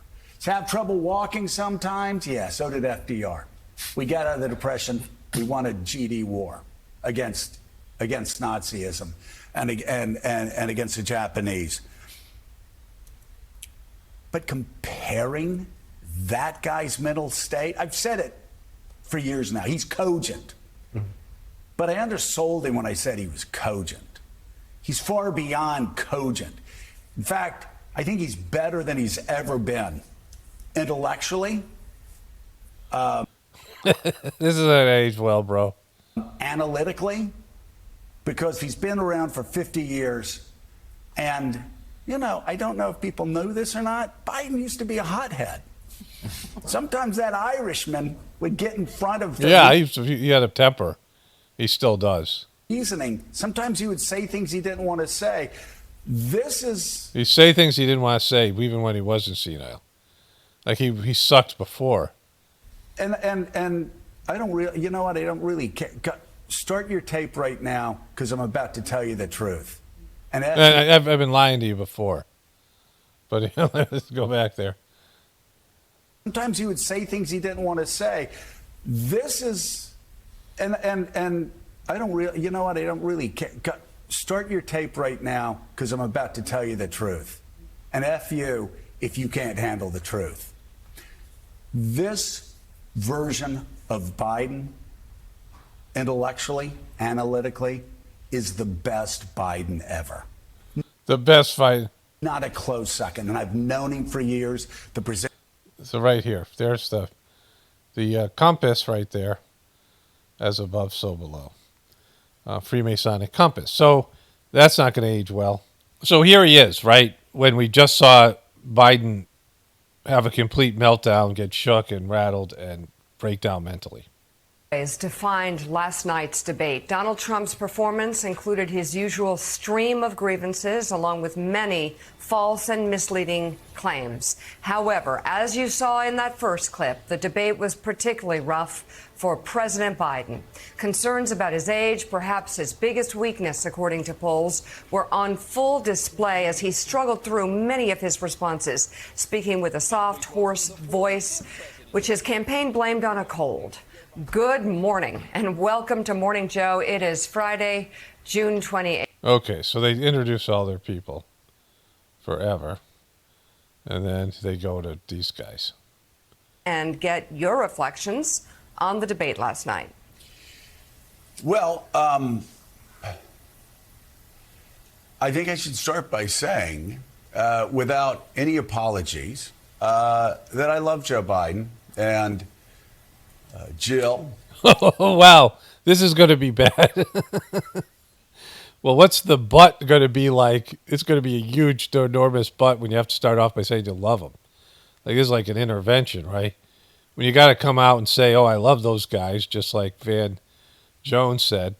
You know, after shilling for them and, you know, spinning and covering up for them and gaslighting the American people, you're now going to deliver some tough news to people you love.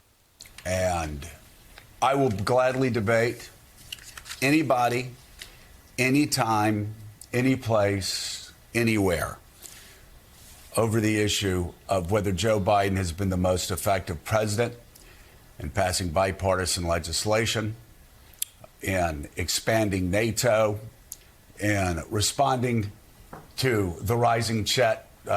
He's laying it on thick. This is going to be brutal. If this is his like qualifying statement, right? You know, this is his trying to balance out the bad news. It's the bad news is bad. A threat coming from China by flexing America's strength around China, by having the strongest economy in the world, bar none, the strongest economy actually relative to the rest of the world in 50, 60, 70 years, the strongest dollar in half a century, the strongest military relative to the rest of the world, I would argue, and many others would argue, since 1945. I think his presidency has been an unqualified success. If, boom, however, you believe, as do I, and as do so many people who watch this program and who fear just how dark of a place a second Donald Trump term will take America, then I think it's critical that we ask the same questions about this man I love. You mean you haven't been asking those questions up until now? Respect and whose public service and saving this country from Donald Trump over the last 3.5 years I honor and always will. I think we have to ask the same questions of him that we have asked of Donald Trump since 2016, and that is, if he were CEO and he turned in a performance like that, would any corporation in America, any Fortune 500 corporation in America, keep him on as CEO? Start your tape right now, because I'm about to tell you the truth. And F you if you can't handle the truth. This version of Biden, intellectually, analytically, is the best Biden ever. If it weren't the truth, I wouldn't say it. So this is what I said. You know, when they say what I say, 4 years, 5 years later, or whatever it is, people in the truth community, I said, you know, when you're talking to your Democratic friends, ask them if you would trust Joe Biden to drive your kids to school as their school bus driver or just as a friend, right? You wouldn't, because he has senior moments. The guy is not mentally competent. He might be able to drive them, but there's a risk, an unnecessary risk. And so if he can't drive a school bus, how can he have the nuclear codes? CEOs don't have nuclear codes. And so the guy can't do his job anymore. And his job is president, right? And he shouldn't have been elected in the first place. Like, we knew all this. They knew it, right? This isn't new news. He was senile, in 2019. He had moments. And those moments were only going to get worse because that's what happens, right? And so if I say something and then they echo it years later, which they always do, like he's saying the exact same thing, after just covering it up and shilling for him and gaslighting people and all these things that they've done, right? This is the best version of Biden. If this were Donald Trump, time and time again, we talked about the Goldwater. Where's the Barry Goldwater? See, if this was Trump, they would have been all over this, right? They didn't talk about Biden being a disaster, what a horrible person he was before as a candidate, plagiarizing, and then all the weird touching things he does, smelling and sniffing women. I mean, these are things that he's doing in public, what he's doing behind closed doors, kids, groping them, fondling them, all these things. The gaffes, all the things. Well, I'll show you the CNN thing right after this because we knew this ahead of time. But you guys have been talking about this guy like he's some stellar, wonderful person. And he's not, right? The only thing he had going for him is that he seemed to be the guy who could beat Donald Trump relative to the other Democratic candidates that couldn't going into the 2020 election. So you chose him for whatever reason, or because he's the best puppet.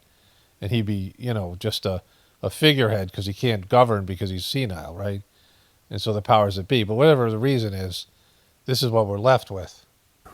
To walk over and tell Richard Nixon it was over, to tell Donald Trump it was over. And now the question is, do Democrats need to do the same thing of Joe Biden? This question should have been asked in 2019, right? I mean, these are hard questions, but the fact is, friends, failure is just not an option. In 2024, failure is not an option. So who I love, who I respect, who I revere for their work and their duty to service over their lifetime really is not relevant. It's not relevant for any of us. It's not relevant for Democratic leaders. It's not. He doesn't want to quit. He doesn't care if he loses. He ain't quitting, Joe Biden, right? He doesn't care if he's the worst possible candidate. He's selfish prick. His wife, the people around him, they don't care. They don't care about the disaster that they claim it would be if Trump was president. They don't care if he's going to wipe out all of these policies, his policies, and all the policies that he says that are helping people that he's put in place, all this his legacy. Trump's going to destroy all of it. And it'd be in his best interest to find anybody better. Anybody who's just not senile. The American people are convinced he's senile, right? But he's not going to do it. That means he's a worthless piece of crap. Trump the same way. They're both so selfish. They don't care about America at all, right? Because if they did, both of them would leave and let somebody new try it, right? We already know how they both suck, right? Relevant for anyone. The question is, we know Joe Biden can govern? Mm-hmm. And again, I'll debate that issue with anyone and I will win. He will win that debate because he can govern because he's not making any decisions. So his handlers can make the decisions and he just goes along with them because he's senile. I will destroy anybody that wants to debate Joe Biden's record over the past 3.5 years. Look at that dude. He can run the White House. He can run the country effectively, despite the barrage of lies that constantly come at him, like Donald Trump's lies last night. But can he run for president in 2024? You mean running for president is harder than being president?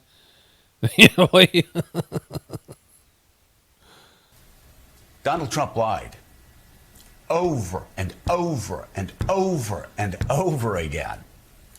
And Joe Biden couldn't respond to any of those lies. This version of Biden intellectually, analytically, is the best Biden ever. In fact, as the New York Times said, he spent much of the night with his mouth agape and his eyes darting back and forth. He couldn't fact check anything Donald Trump said. And not only that, he missed one layup after another after another. Boom, missing those layups. He couldn't respond effectively to Donald Trump trying to overthrow American democracy on January 6th. He couldn't respond effectively to Donald Trump's continued stream of lies about his own record. And he couldn't even respond effectively on the issue of abortion, where for some reason he darted wildly to the issue of immigration. And on That was great. Remember that? immigration, as I said yesterday morning, any Democrat that can't turn to their Republican opponent and blast them for killing the strongest, toughest border bill in the history of America, drafted by a right-wing senator from Oklahoma, may not be up to the job. And so, What do you mean may not?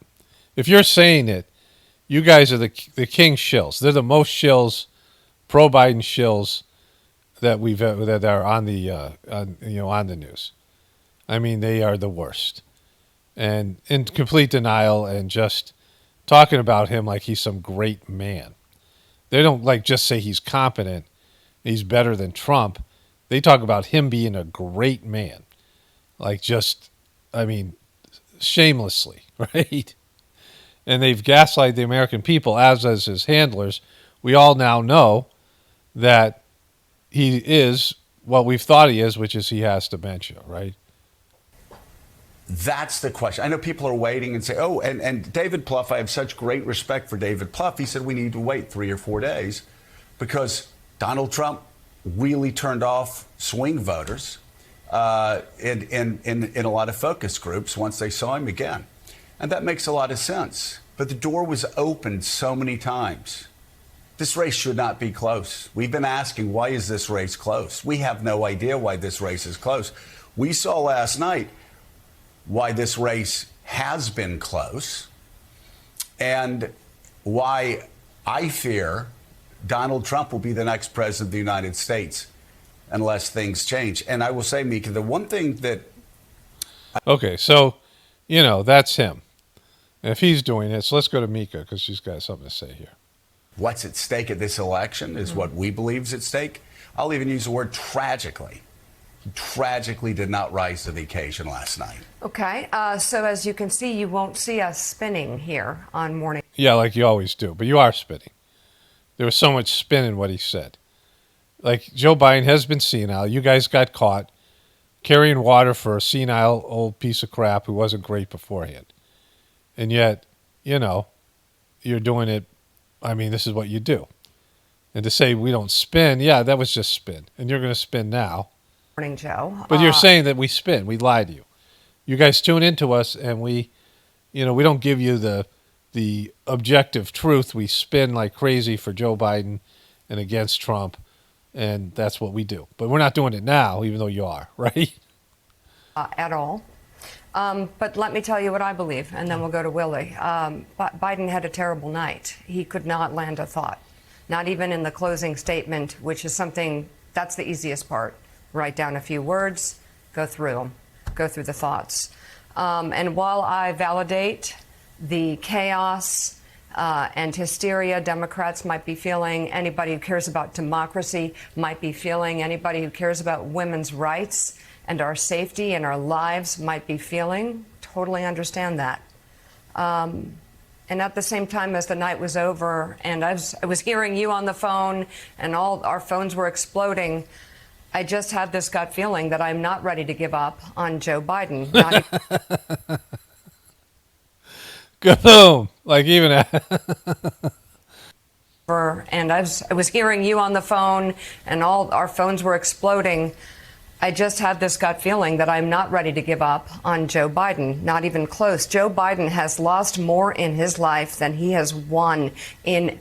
So, your reason you're ready to give up on him because he's a loser? Every way, especially politically. This Because politically, he lost the presidency 4 times, right? And so, or he ran 4 times, he won once, and the time he won is very questionable. And so he's going to be 1 for 5. I mean, man has lost and lost, and the only time that he wins is when it matters, and that is. Oh my God, it didn't matter before. The guy's a loser, right? And he's got a loser son, and he wasn't great before, and now he's senile. He's senile. You saw it. He's senile. He's got dementia. He cannot do the job. It's not a matter of any of these other things. He's senile. We have proof of that. He has lost in personal ways. Okay, this is ridiculous, right? This is the whole thing. I want to get more into this as we go through it. But this idea, and some of these guys are still trying to spin this, that, he just had a bad night. No, he showed that he has dementia. And he's been showing it. This has been a growing issue. It's not something that do you think he didn't have dementia last week? Right? Do you think he didn't have it 6 months ago? This has been going on at least since 2019, probably before that. The deterioration of his mental and physical functioning. So this is CNN from 2015, when they didn't want Biden to run against Hillary Clinton. They were told, we want Hillary, right? And so this was 9 years ago. I guess he was 70, which is still pretty old, right? You're getting into the retirement years. And he was a joke as a vice president. And CNN and all these comedians were hammering him for his weird behaviors. Vice President Biden in the key primary state of New Hampshire today. Much of the country's future will depend on the policies we choose in the next 2, 4, 6 years. After recent travels to the early contest states of Iowa and She was old as F then. South Carolina.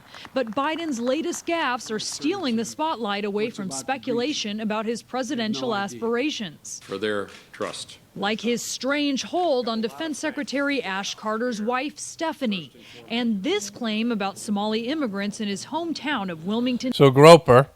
So they get him for groping, right? Which, again, 2015, they were talking about his groping. Delaware. It's a large, very identifiable Somali community. There's an awful lot who are driving cabs, and are friends of mine, for real. I'm not being solicitous. I'm being serious. And it turns out factually incorrect. Liar. Groper and a liar, right? In 2015, they knew him as a groper and a liar, and now he's, of course, was senile.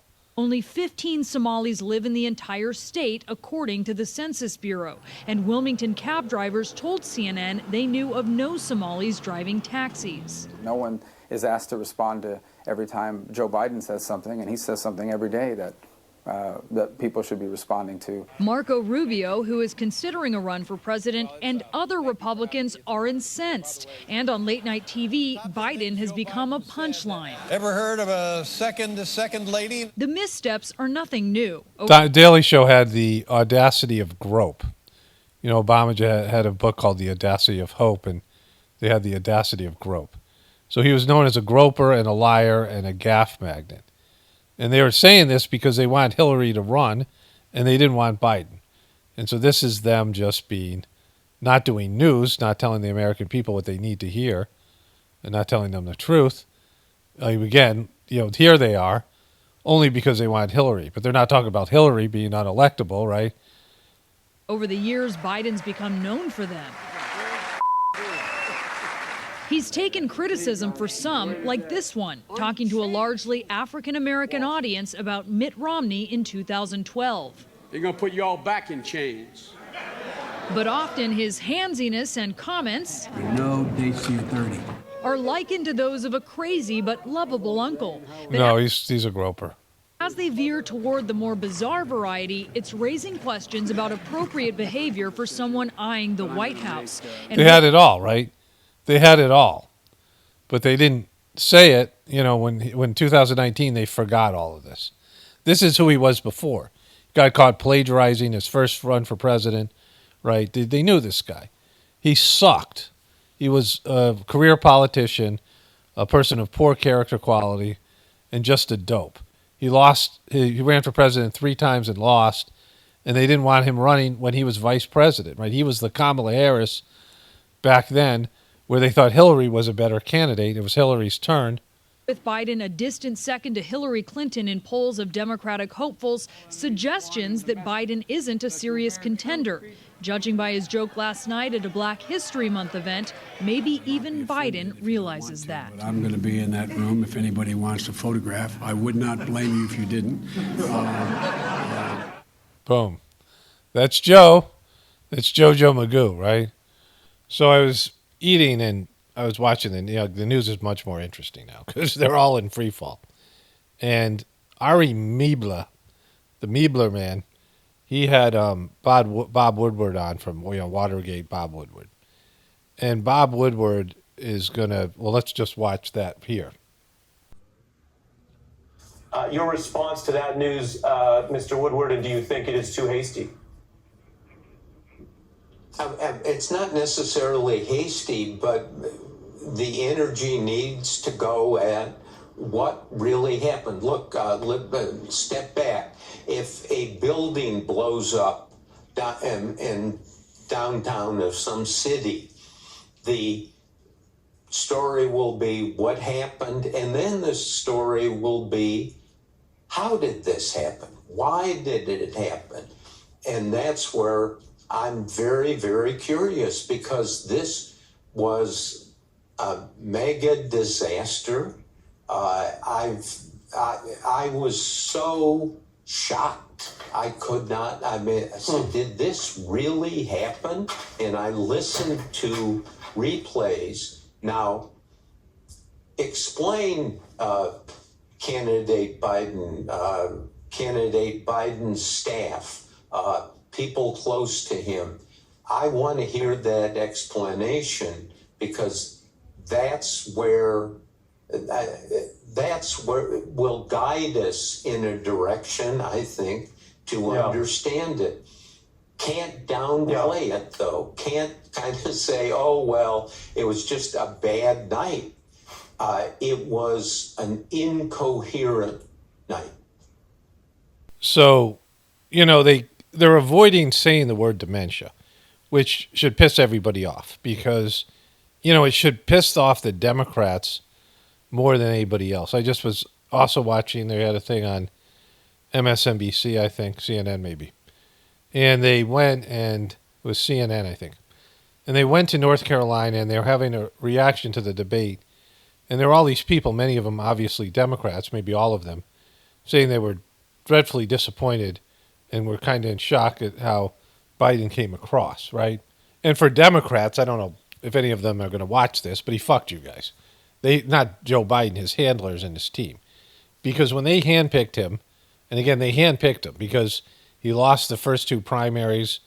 He had the malarkey stuff. We'll get into that. I already made those clips that you're going to see. But I talk about that further up. But they handpicked the guy. And they pushed him and forced him. They rigged it against Bernie Sanders. That's well documented. They gamed the system so that Bernie Sanders couldn't win the primary. And they picked a guy who was obviously senile, and I couldn't believe it. And then they had the opportunity with COVID to get rid of him and bring in Andrew Cuomo, who was so popular then. Like Andrew Cuomo, they were talking about him acting presidential. And there was talk about him being somebody who could possibly replace Biden, because Biden couldn't campaign. He couldn't hold it together because he had dementia. This was, it was well into it, right? And like I said so many times before, it's not your good days, it's your bad days that matter, because your bad days could cost lives. And, as a job as important as the so-called presidency is, right, it's just a puppet performative job now, but in terms of what people think about it. And so they handled this guy, and they covered up his senility, but he had to run for president again. With Reagan, he got it at the end of his second term, and they hid the guy for 2 years.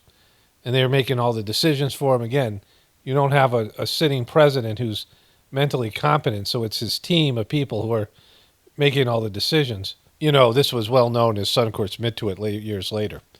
But this is something that the Democrats should be feeling like they're being betrayed, because this was your guy, and you've said over and over again, that Trump's second presidency is like an apocalyptic event. And if Trump gets elected again, it's over.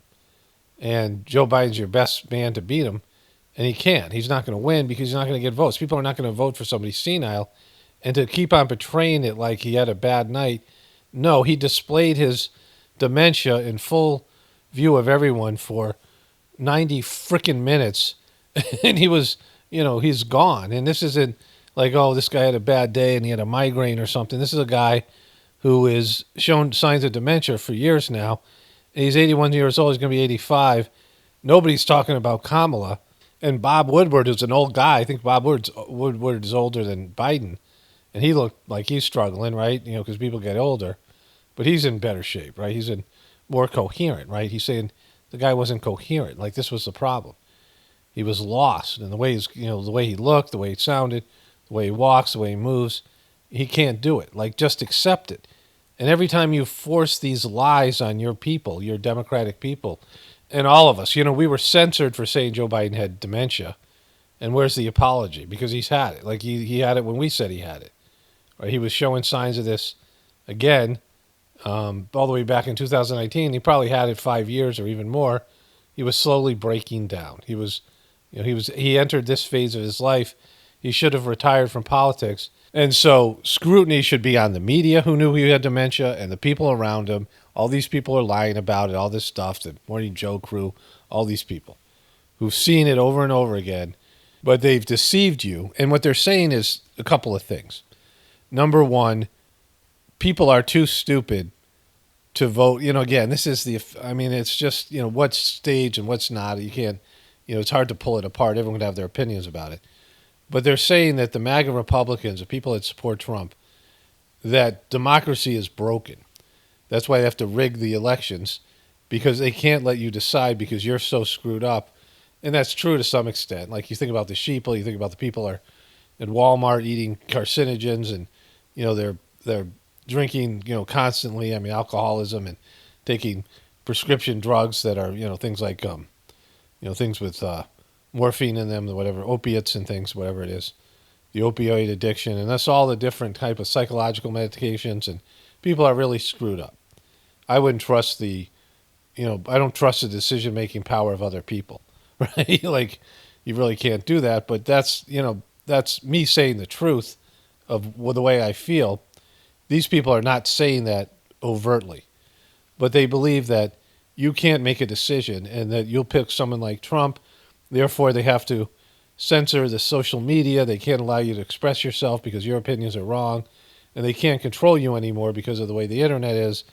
And that, something like Trump, just the idea of it is dangerous, even though Trump isn't a real one. Just the idea of that Trump, some guy like Trump could come in and actually make changes, which would be a threat to the system, right? The other part is the truth is a threat to the system. And the system will come down if too many people understand the truth. Because they, and I'm a little bit hazy on that because most people in the truth community are still participating and are still addicted, so it's not really that's the case, but that's the fear. So the first part is they say that we can't let these people decide who the president is, and they can't let Trump win. So they have to manipulate the election. The second thing is they're letting their hatred of Trump and their fear of Trump and the fact that he's going to bring down their institutions and all their hoity-toity behaviors and not be presidential and, degrade the presidency, that when he does that, that'll bring down the morality and the intelligence of the country. And that's already happened. We're already entered that in with the internet. Everything's gotten stupider, right? People have, degraded themselves in different ways. Just check out any sort of, political discussion on the internet, right?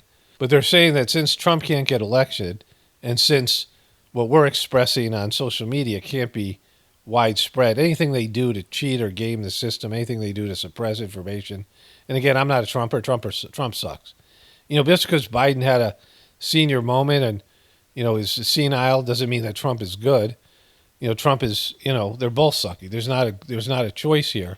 But what I'm talking about here is that they've given themselves permission to behave badly, to lie and cheat and gaslight the American people, which they've done all along. But this is, they've been found out now, and lie to you about this guy and then roll him out there. And when he shits the bed, They say he's just having a bad night, and they're still going to lie to you about it.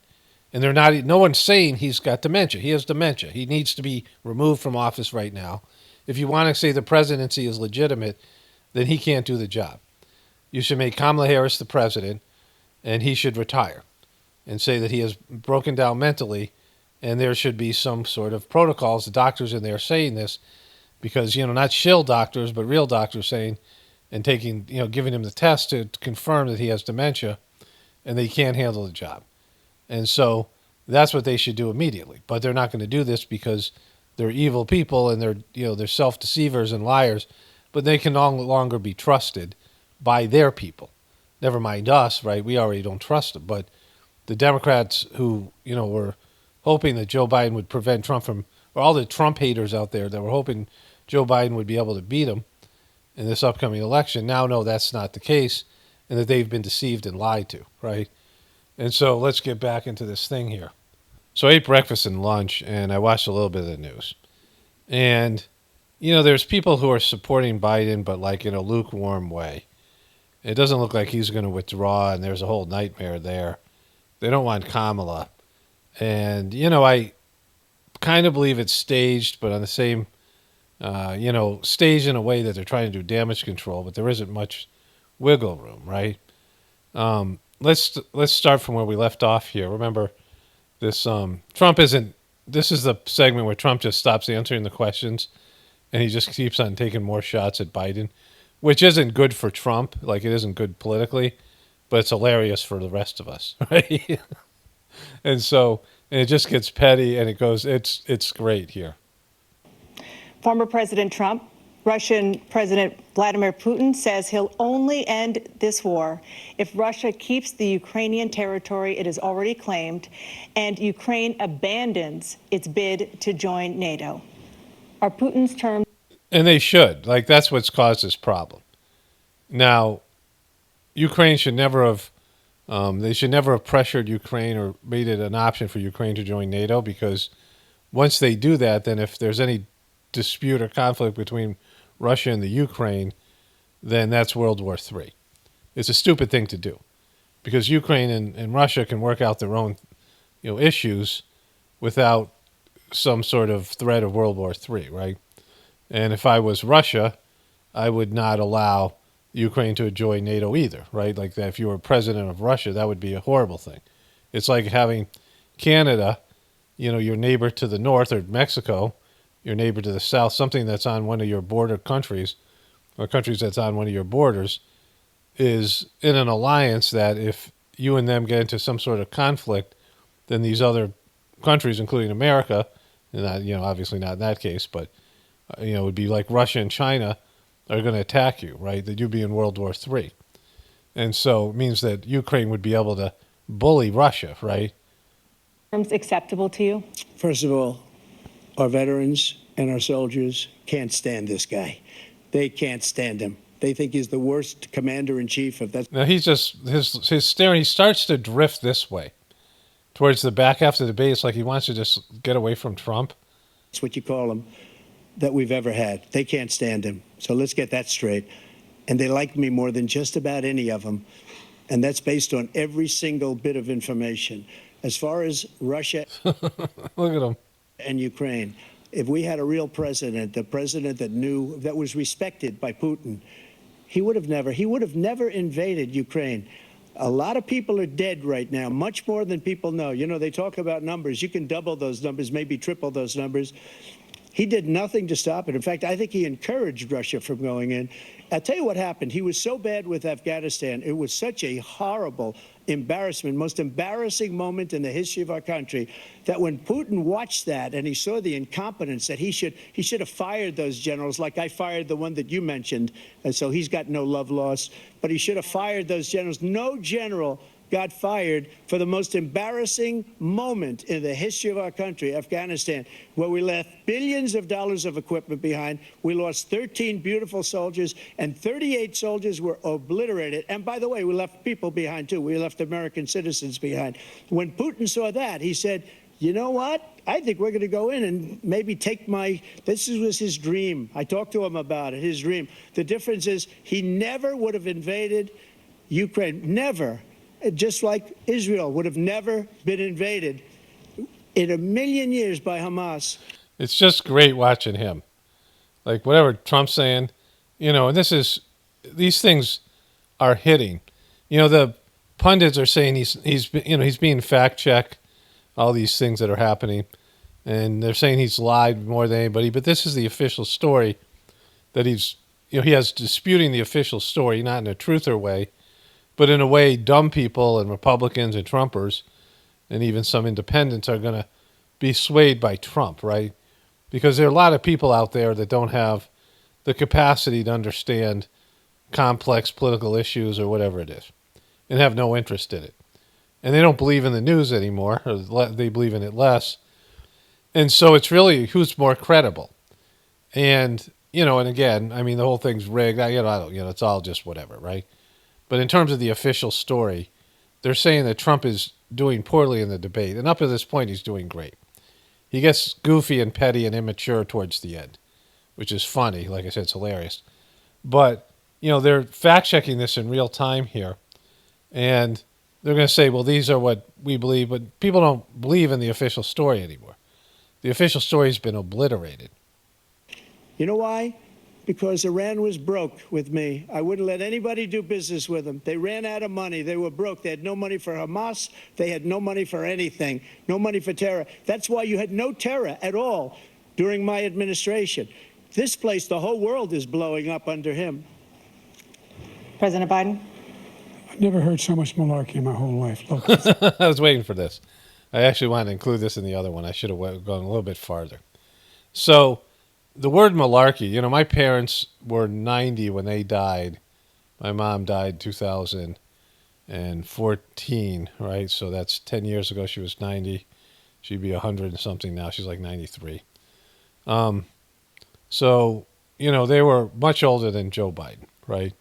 So they were, 20 some odd years older than Joe Biden. And malarkey was a word my grandmother used, right? My mom didn't use malarkey. It was something that was used in the 40s or 20, before the 60s and 50s, before I was born, right? And so, like him using the word malarkey, he had the No Malarkey tour. In early 2019, 2020, when he was campaigning as, potential candidate for presidency, he was the front runner at 20%. That means he had 20% of the vote of Democrats. So it's not even... that's no independents, no Republicans. And he just couldn't rise above that. And he got pummeled in the first two primaries, the caucus in Iowa, and in New Hampshire he was 4th in one and 5th in another. So even though he had been the front runner the whole time, when it came to voting and a bunch of people dropped out, he lost. And his campaign was in free fall. This is before they robbed it from Bernie Sanders. And so Pete Buttigieg, who beat him in one of the primaries, was out of money. Bernie Sanders had the most support. And so he went to South Carolina, and the guy Clyburn said, all right, I'm going to help you, right, win this thing. So he had a ground game in South Carolina, Clyburn, the senator from there. And so he went in and he basically made Joe Biden win. It saved his, if he lost that, he would have been done. And they didn't want him. People didn't want to vote for him. And Clyburn said, you better get your shit together. And he got rid of the whole No Malarkey tour, right? He had this bus that said No Malarkey on it. They used to make fun of it. And, malarkey means, it's being a BSer, like something like that, right? Being a fibber or whatever, liar. Malarkey, that's malarkey, that's just, a nice way of saying you're a liar. And he got rid of that, slogan. But here he is bringing it back, right? And he, in fact, didn't do it at all. He wasn't able to get it done. And they've lost thousands and thousands of troops, 500,000 troops. President Trump, I as I never come back said to you that. for 1 minute, I just want to go back to my original question, which is, are Putin's terms acceptable to you? Keeping the territory in Ukraine? No, they're not acceptable. But look, this is a war that never should have started. If we had a leader in this war, he led everybody along. He's given $200 billion now or more to Ukraine. He's given $200 billion. That's a lot of money. I don't think there's ever been anything like it. Every time that Zelensky comes to this country, he walks away with $60 billion. He's the greatest salesman ever. Look at him. Like, just the guy is done, right? This is the face of a guy who's done, right? This is a guy who's not up to the task. And, he came out fired up in that, post-debate rally where they brought in all those people that were amped up in ways that they shouldn't. People aren't that excited about Joe Biden, right? They've never have been. And, there's no way back for him because now people think he's senile. And, no matter how much you rig it, no matter what they do, they throw out COVID again. I mean, any kind of thing that they would do to sort of game the system. He now has a son who's a convicted felon who is, what Trump did after the election is going to hurt him a little bit. But, whatever it is in terms of people's opinion of Trump, and now there's the third-party candidate, there's a small margin in these states, and the third-party candidates are going to take away from Biden more than they're going to take from Trump, certainly RFK Jr. And now, he's been president for a while, so he's basically screwed in all these swing states. He's taken a beating, and he's not coming back from that, right? And so either people aren't going to vote, or they'll vote for Trump, or they'll vote for Kennedy that voted for him. So he can't win those states. Like, he's in a position where he can't win. And I don't know if they can bring somebody else in. Trump is a disaster on his own level. I mean, it's a nightmare. My kind of nightmare. The one that makes the system look like a joke and in free fall. So Jill Biden responded. And Jill Biden tells fundraising crowd what her husband told her after the debate. So let's talk about last night's debate because I know it's on your minds, she said. As Joe said earlier today, he's not a young man. After last night's debate, he said, Jill, I don't know what happened. I didn't feel that great. My husband does now, but what my husband does know how to do is tell the truth. When he gets knocked down, Joe gets backed up, and that's what we're doing today. Again, you don't get knocked down by senility, right? It's not like you might get knocked down, but you don't get back up. Like, you can have better days. You can have some lucid days, but, it's just a slow march to he's in the death process, right? But they're both acknowledging he failed. Like, it was an epically bad performance. And again, it was what he couldn't do, right? Based in everything that we've seen. But who knows? Because, who knows how this is going to play out? He could be president again. And, he could win in whatever it is, 3 months or whatever it is, right? 4 months, so around a little over 4 months. And so he could be president again. We'll see what happens. What I want to say here is, when you play a sport, you're in a competitive situation, and you do a job interview. And the way you feel that day is the way that you feel. Maybe it's something on a subconscious level, possibly something to do with your soul. Always something to do with your soul, right? And some days you come up big, some days you come up small, some days you have bad days or whatever it is. And not that I'm saying that God wants Trump to win, but there's, a reason why there was this display of what Joe Biden is. Like, he had one of his worst days and a day where he needed to have one of his best days, and that's what happened. And you have to respect that. It's one of the problems with Americans where there's a lack of surrender to the divine will, right? What we saw there is, Joe Biden displaying his worst, and his worst shows you that he shouldn't be president now, never mind running for president again. And that's just the way it went. If he's saying he had one of his bad days, sure. But you can't have days like that if you're president, right? You can't have days like that if you just have a normal job. You can't be that incoherent. You can't be like that, right? And so, yeah, he's going to have some good days. And he could have a really good day, like his best day. But even then, he's not that great, and even on his best day. And so there needs to be a respect of that. Like, that's, that it was decided by the fact that he didn't feel good, or when he was confused, or whatever happened there. He underperformed. He didn't deliver when he needed to, and so he should leave. Like, he should just go. But that never happens. It doesn't happen with Trump. I mean, Trump has said all these signs that he should just quit. He should just move on. and they're both so freaking selfish, right? They're pushing back against the flow of things. Both of them have been warned, like, you're not, it's not for you, and it isn't like anybody's going to solve the problem anyway. But it's time to move on to somebody younger, whatever, two more younger sucky people, sucky people that just happen to be younger, and that's what should happen. But either one of these guys is going to do that, and so that's everything you need to know about America because of the selfishness. They both rather take down the country because both of them are saying the same thing. If the other guy wins, America's going to be destroyed. And they're the only two guys that can fix it, right? But, there's no fixing it, and they're just embarrassing themselves out there. And I'm not knocking him. I'm not knocking anything. I'm only saying the money that we're spending on this war, and we shouldn't be spending, it should have never happened. I will have that war settled between Putin and Zelensky as president-elect before I take office on January 20th. I'll have that war settled.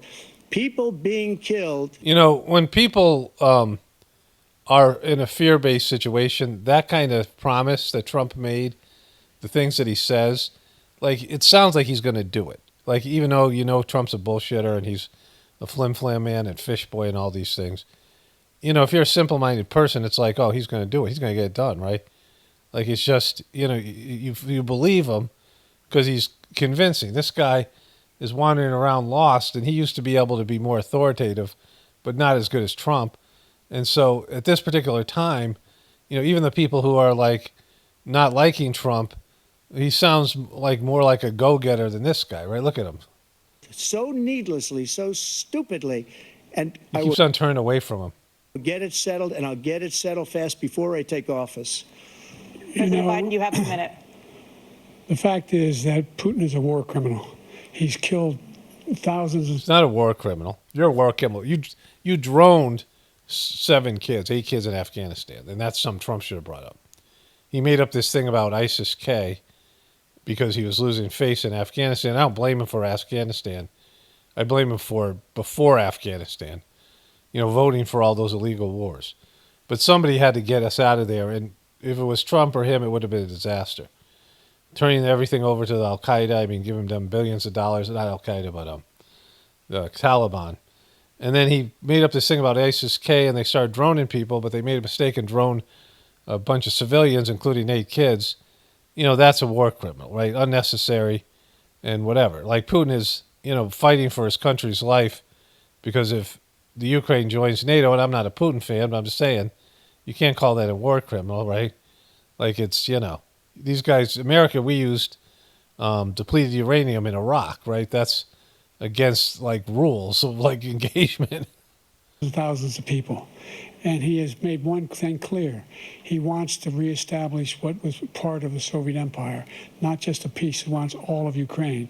That's what he wants. And then you think he'll stop there? Do you think he'll stop when if he takes Ukraine?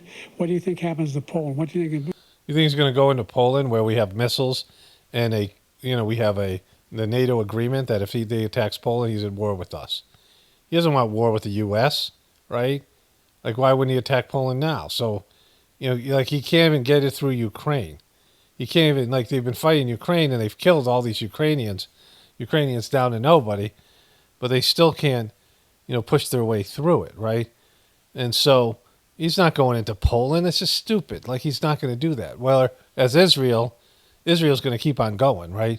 Till they get the whole, not just all of Palestine, but they'll keep on pushing and get more of what was originally Israel, right? The Israel of the Bible.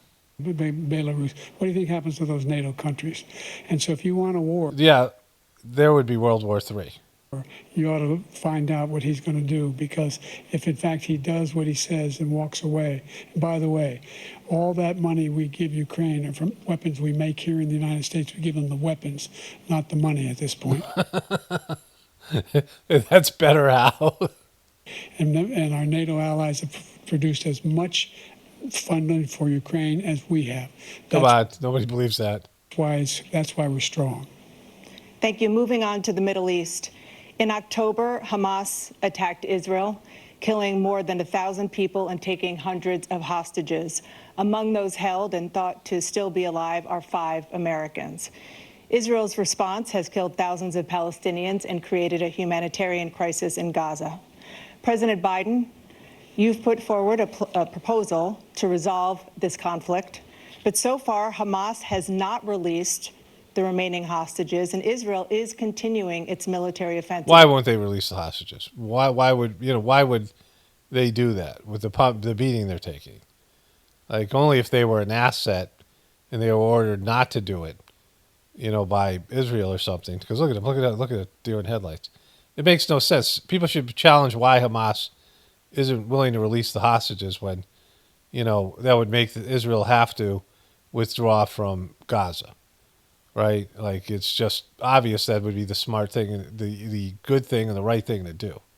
In Gaza.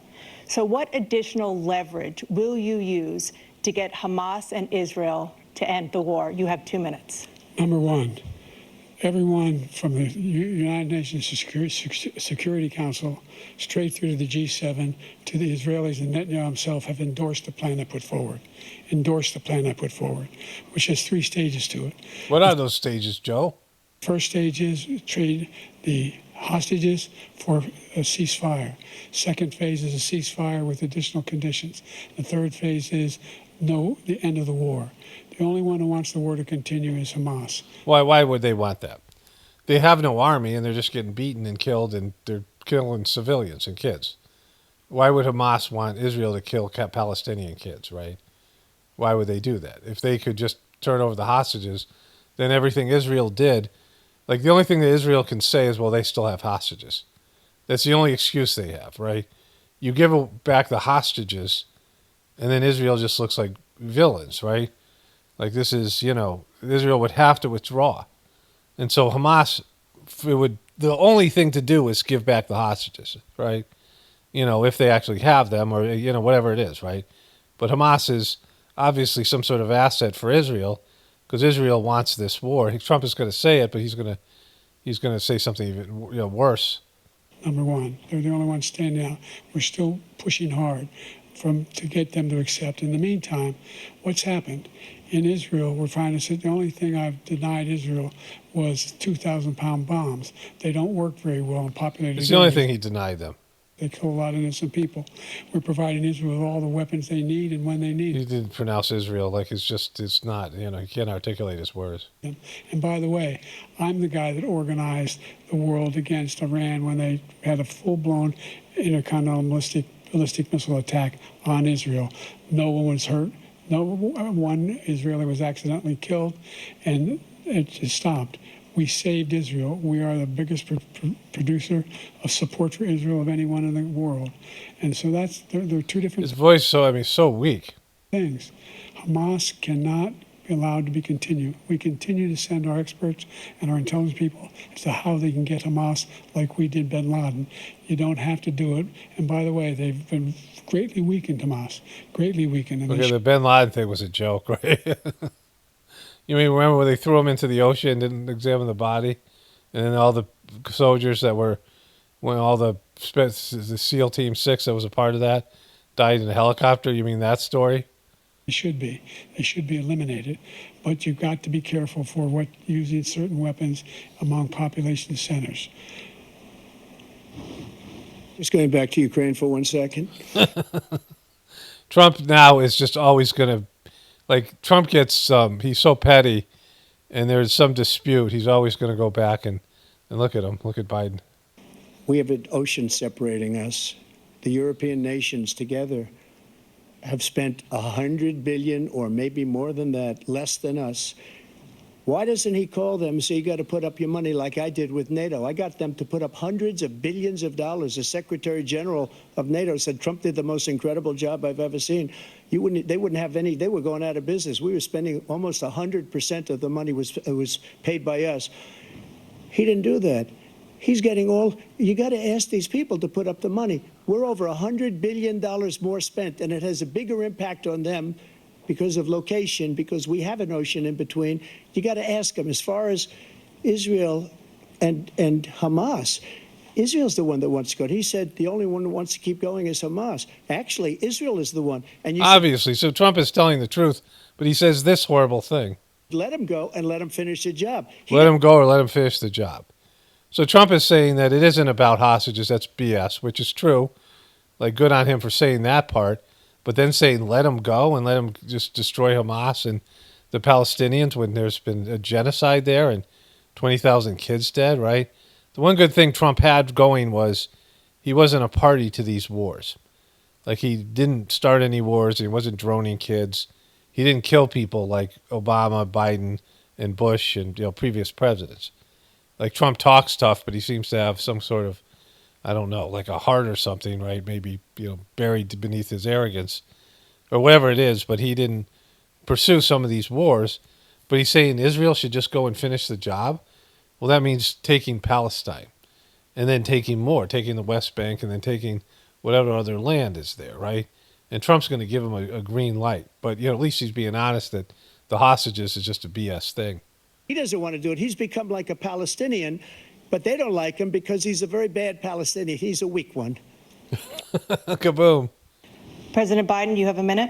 I've never heard so much foolishness. What about malarkey? Guy who wants to get out of NATO. Are you going to stay in NATO? He's going to pull out of NATO. The idea that we have, our strength lies in our alliances as well. It may be a big ocean, but we're ever able to avoid a war in Europe, a major war in Europe? What happens if, in fact, you have Putin continue to go into NATO? We have an Article 5 agreement. Attack on one is attack on all. You want to start the nuclear war he keeps talking about, go ahead. Okay, so then Poland, right? Then why would he go into Poland? Like, you just said he was going to go into Poland, but you just said attack on one, attack on all. As soon as he went to Poland, all of Europe and America would be in war with Russia, right? They're not going to take Poland. Just stupid. They're not even going to take Ukraine. Let Putin go in and control Ukraine and then move on to Poland and other places. And so World War III. Like, so why not just go? If that's the case, why don't you just do a preemptive strike, right? See what happens then. He has no idea what the hell he's talking about. And by the way, I got 50 other nations around the world to support Ukraine, including Japan and South Korea, because they understand that this kind of dislocation has a serious threat to the whole world peace. No major war in Europe has ever been able to be contained just to Europe. President Trump, just to follow up, would you support the creation of an independent Palestinian state in order to achieve peace in the region? I'd have to see, but before we do that... So this is where, again, he's not going to answer the questions from here on out. He's just going to go back to something else Biden said. And he's just like, now it gets petty. The problem we have is that we spend all the money. So they kill us on trade. I made great trade deals with the European nations. Because if you add them up, they're about the same size economically. Their economy is about the same size as the United States. And they were no cars, they don't want anything that we have. But we're supposed to take their cars, their food, their everything, their agriculture. I changed that. But the big thing I changed is they don't want to pay. And the only reason that he can play games with NATO is because I got them to put up hundreds of billions of dollars. I said, and he's right about this, I said, no, I'm not going to support NATO if you don't pay. They asked me that question, would you guard us against Russia at a very secret meeting of the 28 very secret states at that time, nations at that time. And I said, no, if you don't pay, I won't do that. And you know what happened? Billions and billions of dollars came flowing in the next day and the next months. But now we're in the same position. We're paying everybody's bills. Let's turn to the issue of democracy. So Biden tried to talk, but they cut off his mic. The other thing, the pundits were all saying that Biden won the debate on policy and on substance, only because they believe what he believes. Of course, he's our lefty, MSNBC and CNN, these other, newspapers, whatever, New York Times. But in reality, the American people or any people get sick of war. And we've had a lot of them. We've had continuation of war since the big event 2001. Of course, they were already kind of tapped out after Vietnam. And so they are down on this Ukraine war, especially when inflation, when you're suffering inflation and you hear your government's giving billions of dollars to Israel and the Ukraine and for wars that could ultimately start World War III, you get bummed out, right? And that's how American people are. And so Trump is really winning most of these issues because most Americans are over all these things, right? The thing he's losing on is abortion, and people are freaked out about the immigration thing. They're freaked out by the economy, and they want to cut back on all these expenditures and the possibility of World War III in the Ukraine and with Israel, right? Former President Trump, I want to ask you about January 6, 2021. After you rallied your supporters that day, some of them stormed the Capitol to stop the constitutionally mandated counting of electoral votes. As president, you swore an oath to, quote, preserve, protect, and defend, unquote, the Constitution. What do you say to voters who believe that you violated that oath through your actions and inaction on January 6th and worry that you'll do it again? Well, I don't think too many believe that. And let me tell you about January 6th. On January 6th, we had a great border. Nobody coming through, very few. His reaction there was priceless, where he shakes his head. It's better to watch him because he's the star of the show. As much as Trump has been the center of the media universe, this was Joe Biden's big moment where he became the story. Usually the story is Trump. Like, he'll say Trump's name in one event I counted, it was over 20 times he said Trump's name. And then other times he's referencing him. But the whole thing was about Trump, right? And that speech he just gave was about Trump. And so what he's trying to do is play to people's hatred of Trump. That's his big, people don't like him, but they hate Trump, right? Their passion, all the passion is towards Trump, whether people love him or hate him. But Trump doesn't answer the questions which the pundits said. And they said this hurt him. But, the big event in January 6th thing, people are not, it's not as big a deal as the media has made that in terms of how Americans feel about it. And now, of course, everything seems suspect because of the amounts of lies that are being told by JoJo's handlers that he is not senile when he is, obviously, right? And all these, propaganda they've put out. On January 6th, we were energy independent. On January 6th, we had the lowest taxes ever. We had the lowest regulations ever. On January 6th, we were respected all over the world. All over the world, we were respected. And then he comes in, and we're now laughed at. We're like a bunch of stupid people. What happened to the United States' reputation under this man's leadership is horrible. He's giving him the stink eye.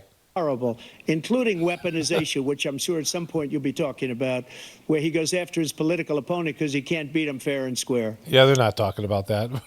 CNN, what are you talking about? You have 80 seconds left. My question was, what do you say to those voters who believe that you violated your constitutional oath through your actions and inaction on January 6, 2021, and worry that you'll do it again? Well, I didn't say that to anybody. I said peacefully and patriotically. And Nancy Pelosi, if you just watched the news from 2 days ago, on tape to her daughter, who's a documentary filmmaker, they say. Air quotes. Look at him. He's going for his ear. But she's saying, oh, no, it's my responsibility. I was responsible for this. Because I offered her 10,000 soldiers or National Guard, and she turned them down. And the mayor in writing, by the way, the mayor, in writing, turned it down, the mayor of D.C.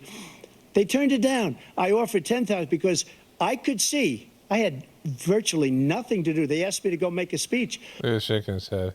I could see what was happening. Everybody was saying they're going to be there on January 6th. They're going to be there. And I said, you know what? There's a lot of people coming. You could feel it. You could feel it, too, and you could feel it. And I said, they ought to have some National Guard or whatever. And I offered it to her. And she now admits that she turned it down. And it was the same day she was, I don't know, she can't be very happy with her daughter because it made her into a liar. She said, I take full responsibility for January 6th. President Biden?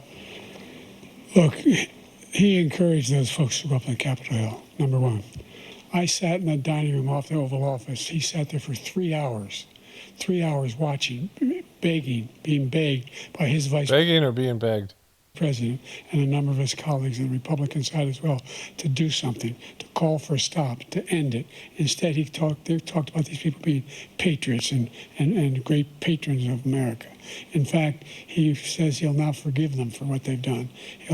They've been convicted. He says he wants to commute their sentences and say that no.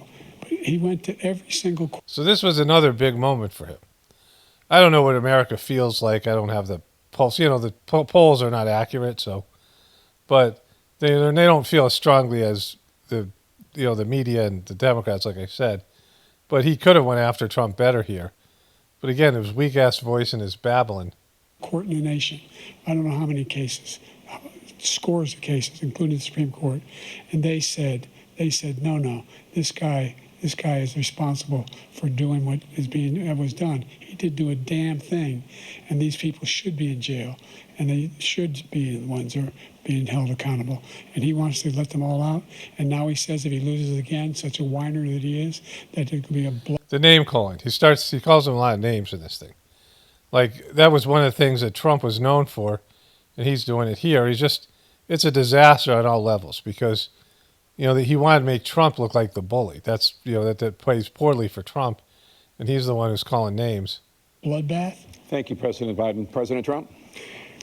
What they've done to some people that are so innocent, you ought to be ashamed of yourself. What you have done, how you've destroyed the lives of so many people when they ripped down Portland, when they ripped down many other cities. You go to Minnesota, Minneapolis, what they've done there with the fires all over the city. If I didn't bring in the National Guard, that city would have been destroyed. When you look at all of they took over big chunks of Seattle. I was all set to bring in the National Guard. They heard that. They saw them. Remember Chaz and Chad? They made up these two, like they just had their own little countries in the middle of Portland and Seattle. Coming, and they left immediately. What he said about this whole subject is so off. Peacefully patriotic. One other thing. The Unselect Committee, which is basically two horrible Republicans that are all gone now, out of office, and Democrats, all Democrats, they destroyed and deleted all of the information they found because they found out we were right. We were right. And they deleted and destroyed all of the information. They should go to jail for that. If a Republican did that, they'd go to jail. Thank you, President Trump. President Biden, I want to give you a minute. The only person on this stage is a convicted felon is the man I'm looking at right now. And the fact of the matter is, what he's telling you is simply not true.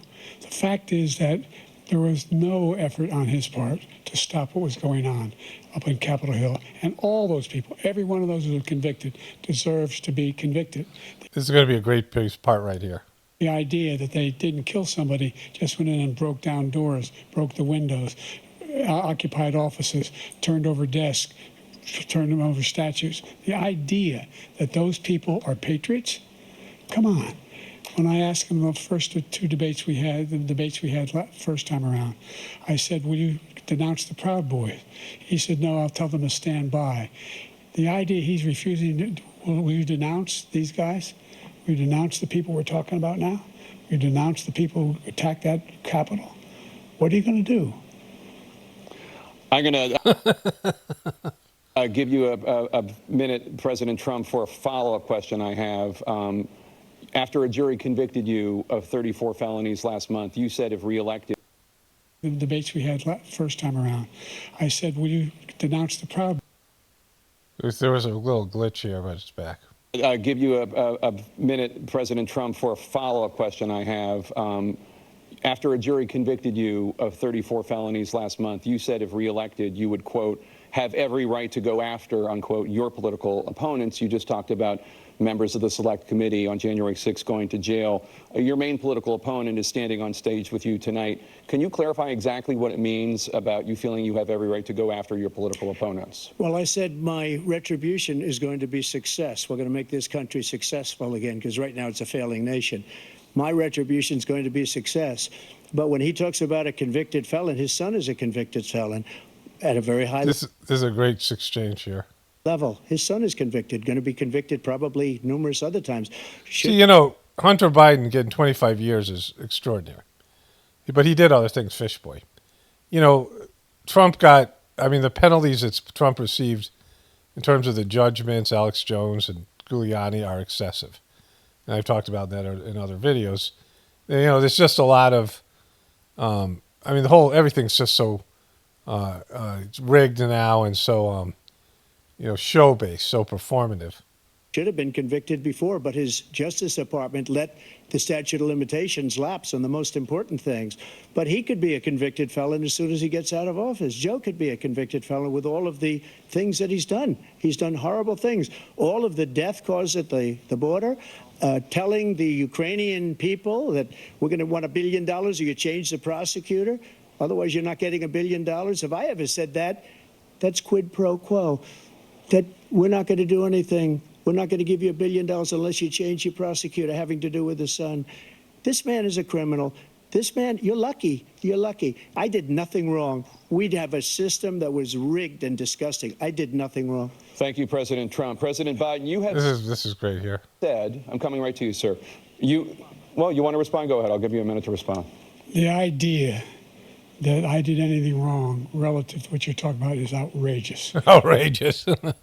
Your son became an artist, is immediately a millionaire. He's the world's most successful crack addict. The only thing he had to sell was access, right? So to say it's outrageous is stupid. The laptop has come back to cover up all of it, right? Like, you've received money. So did Trump. You guys are both corrupt. Like, just because you suck doesn't mean Trump's good. And just because Trump sucked doesn't mean you're good. You both suck, right? You're both corrupt. You both have monetized your presidencies. It's simply a lie, number one. Number two, the idea that you have a right to seek retribution against any American just because you're president is wrong. It's simply wrong. No president's ever spoken like that before. No president in our history has spoken like that before. Number three, the crimes that you are still charged with, and think of all the civil penalties you have. How many billions of dollars do you owe in civil penalties for molesting a woman in public, for doing a whole range of things? He didn't. That's not what he was charged of. It was in a dressing room. But he didn't. He wasn't convicted of that. He was convicted of bad mouthing her after, when she sued him. Of having sex with a porn star on the night while your wife was pregnant. I mean, what are you talking about? You have the morals of an alley cat. Alley cat. Boom. You're an alley cat. Boom. Give you a minute, sir. I didn't have sex with a porn star. Yeah, you did. That much we know is true. Number one. Number two, that was a case that was started and moved. They moved a high-ranking official, a DOJ, into the Manhattan DA's office to start that case. That case is going to be appealed and won. We had a very terrible judge, a horrible judge, Democrat. The prosecutor were all high-ranking Democrats, appointed people, and both the civil and the criminal. He basically went after his political opponent because he thought it was going to damage me. But when the public found out about these cases, because they understand it better than he does, he has So he's starting to lean this way. no idea what these cases are. But when they found out about these cases, you know what they did? My poll numbers went up, way up. You know that because you're reporting it. And we took in more money in the last 2 weeks than we've ever taken in the history of any campaign. I don't think any campaign has ever taken. Hundreds of millions of dollars came pouring in because the public knows it's a scam and it's a guy that's after his political opponent because he can't win fair and square. Thank you, President Trump. President Biden, you have said, quote, Donald Trump and his MAGA Republicans are determined to destroy American democracy. Do you believe that the tens of millions of Americans who are likely to vote for President Trump will be voting against American democracy? The more they know about what he's done, yes. The more they know about what he's done. And there's a lot more coming. He's got a lot of cases down the road coming around. I think he just said I have put against him. He's got a whole range of issues he has to face. I don't know what the juries will do, but I know. Trump sucks. Like, don't think Trump is innocent or he's not a criminal. But this whole thing is performative, right? They could have put Trump in jail or they could just kill him. But they wanted him around for whatever, because he's the center of their universe. I've talked about this before. That's why Trump needs to just go away. But, this part of the debate is where it really gets funny. I do know he has a real problem. And so the fact that, could you ever think you heard any president say that I'm going to seek retribution? Do you ever hear any presidents say that? No, but they do it. Like, the difference between Trump and you guys is Trump admits it and he's transparent as a liar and a flim-flam man. He's a scumbag, but he doesn't hide it like you guys try to hide it. But Hitler had some good ideas. What got me involved to run the first place after my son had died, I decided in Iraq, because of Iraq, I said I wasn't going to run again until I saw what happened in Charlottesville, Virginia.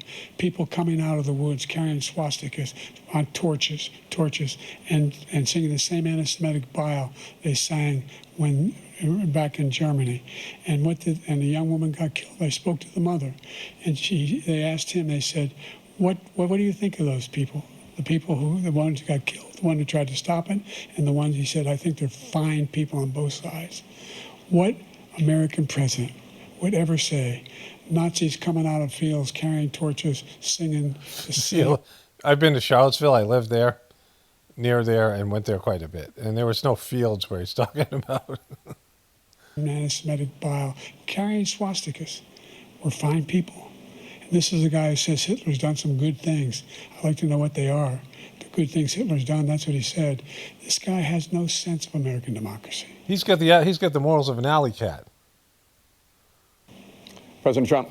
Jake, both of you know that story has been totally wiped out because when you see the sentence, it said 100% exoneration on that story. He just keeps it going. He says he ran because of Charlottesville. He didn't run because of Charlottesville. He ran because it was his last chance. This is true. And we know this because Joe Biden lies about stuff like this. Like they try to get a backstory. Sometimes he's plagiarized a backstory, but he tried to make it something noble. The guy wanted to be president 4 frickin' times.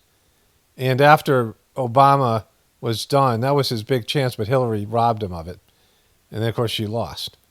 And so he's running because he always wanted to be president. Because if it was about Trump, he would withdraw right now because of the debate, right? We already know that he's saying that he's not going to leave the contest.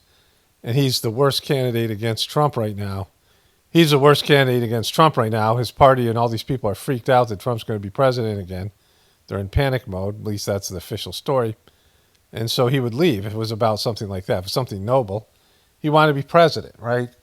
Like, it wasn't that freaking stupid riot in Charlottesville. Like, it wasn't that. Like, he's not, he wanted to be president. They just make things up. And Trump is, a liar, a flim-flam man, but he's much more transparent. Where, this sanctimonious stuff Joe Biden says. He's not equipped to be president. You know it, and I know it. It's ridiculous. We have a debate. We're trying to justify his presidency. His presidency, he's without question, the worst president, the worst presidency in the history of our country. We shouldn't be having a debate about it. There's nothing to debate. He made up the Charlottesville story, and you'll see it's debunked all over the place. Every reasonable anchor has debunked it.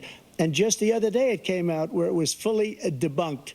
It's a nonsense story. He knows that. And he didn't run because of Charlottesville. He used that as an excuse to run. President Biden? And debunked. It happened. All you have to do is listen to what was said at the time. And the idea that somehow that's the only reason I ran. I ran because I was worried a guy like this guy could get elected. If he thought they were good people. Then you'd quit right now.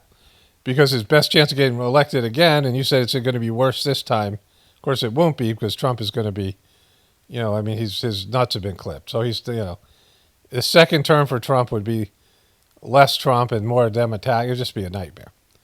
It'd be a nightmare. Trump just needs to go away, and he won't.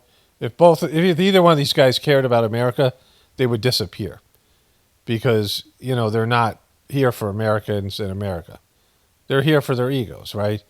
And they don't want to, they want this thing. And so it's nothing to do with anybody else. And like Trump, at least, he lies, but you can tell he's, obvious about his selfishness. Biden's trying to cover it up, and it's silly. Like, stupid people fall for these guys, for politicians, but, everyone else should be able to see through it, right?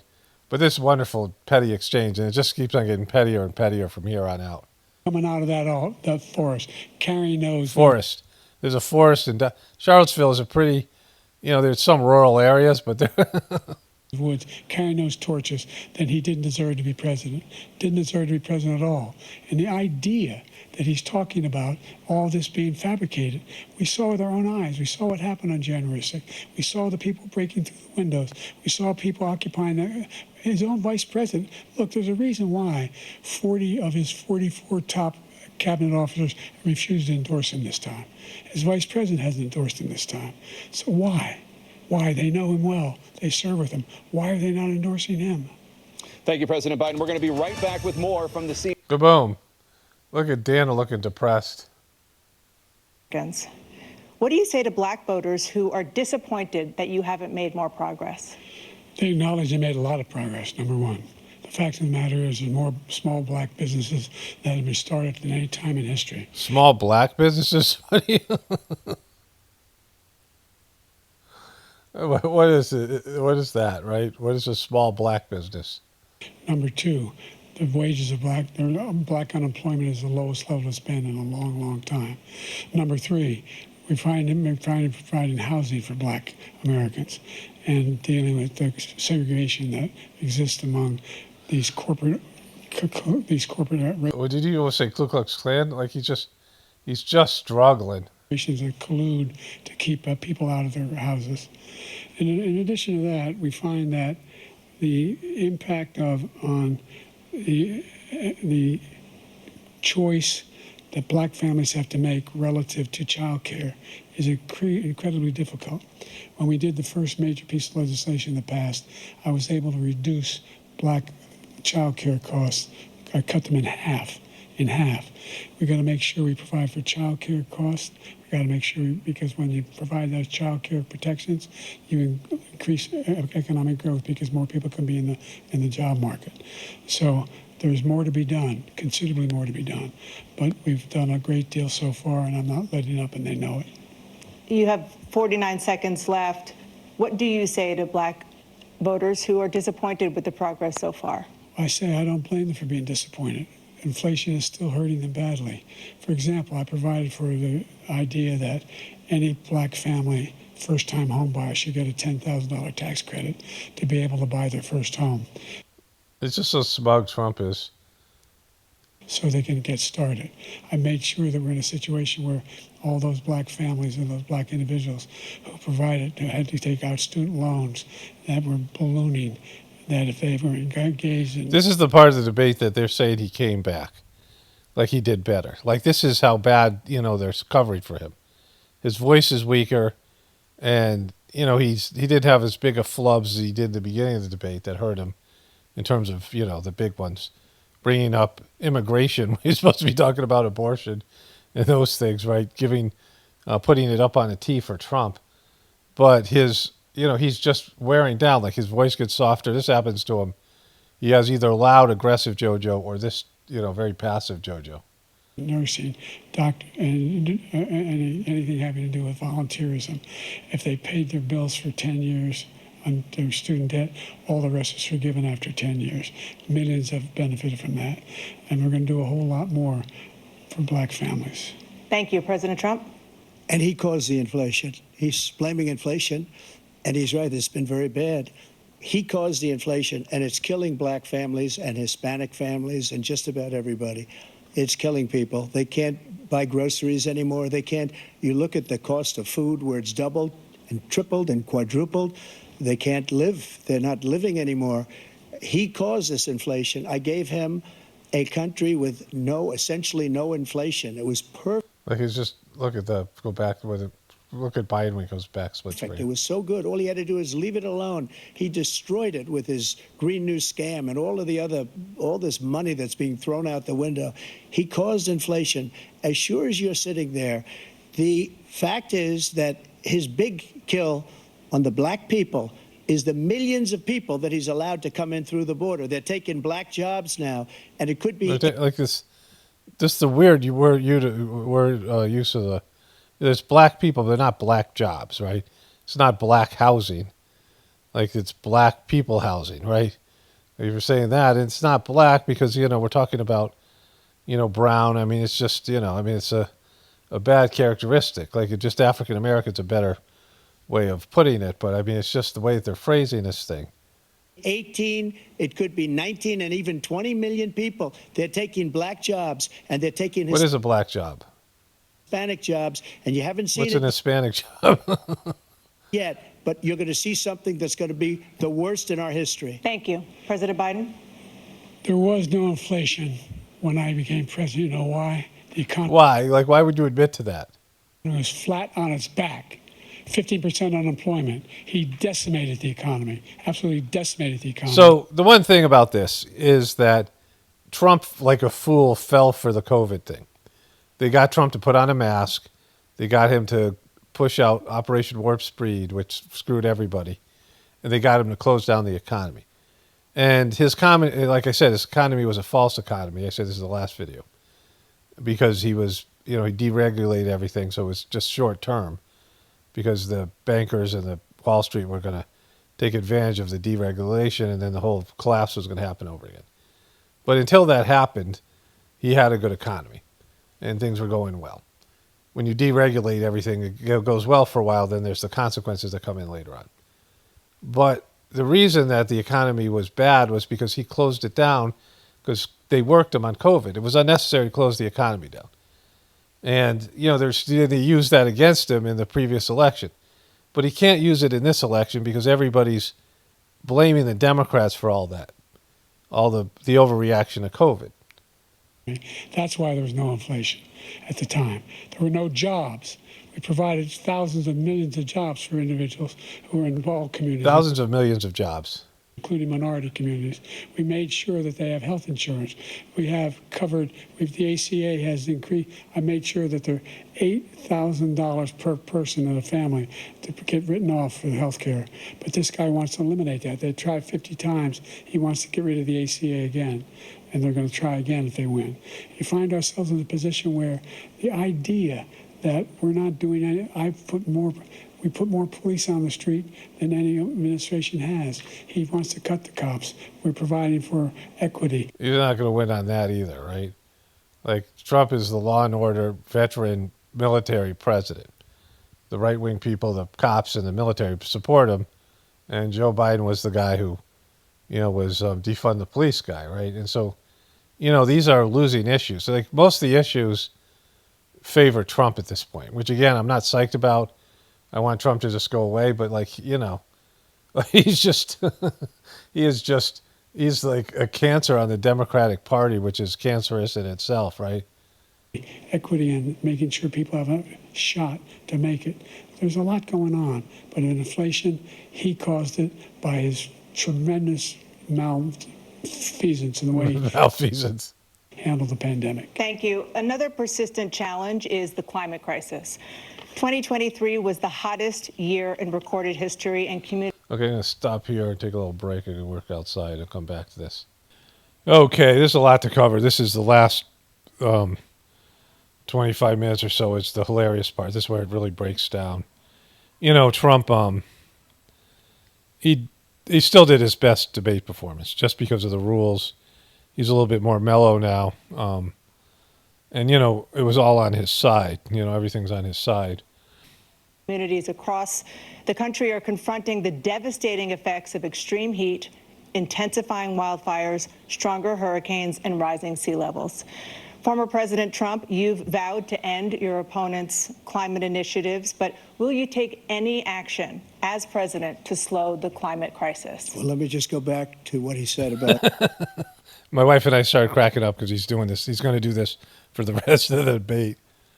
The police, how close the police are to him.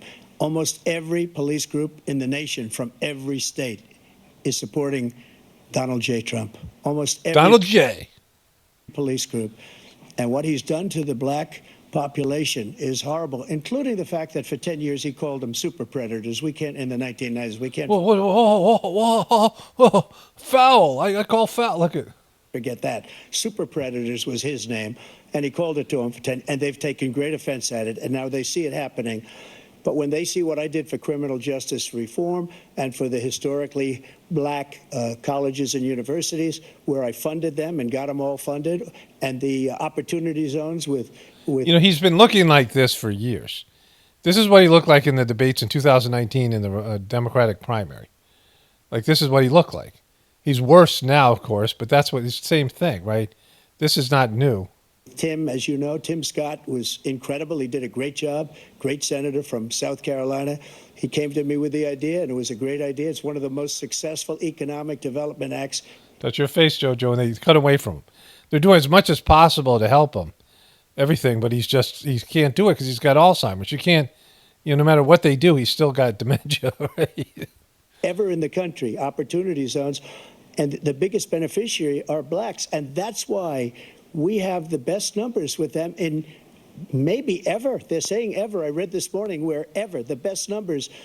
He's lost much of the black population because he's done a horrible job for black people. He's also done a horrible job for Hispanics. But wait till you see these millions of people pouring into our country, and they're going to take the jobs, and it's already started, and you haven't seen anything yet. It's a disaster. You've 38 seconds left, President Trump. Will you take any action as president It says right, the climate to slow the climate crisis? So I want absolutely immaculate clean water, and I want absolutely clean air, and we had it.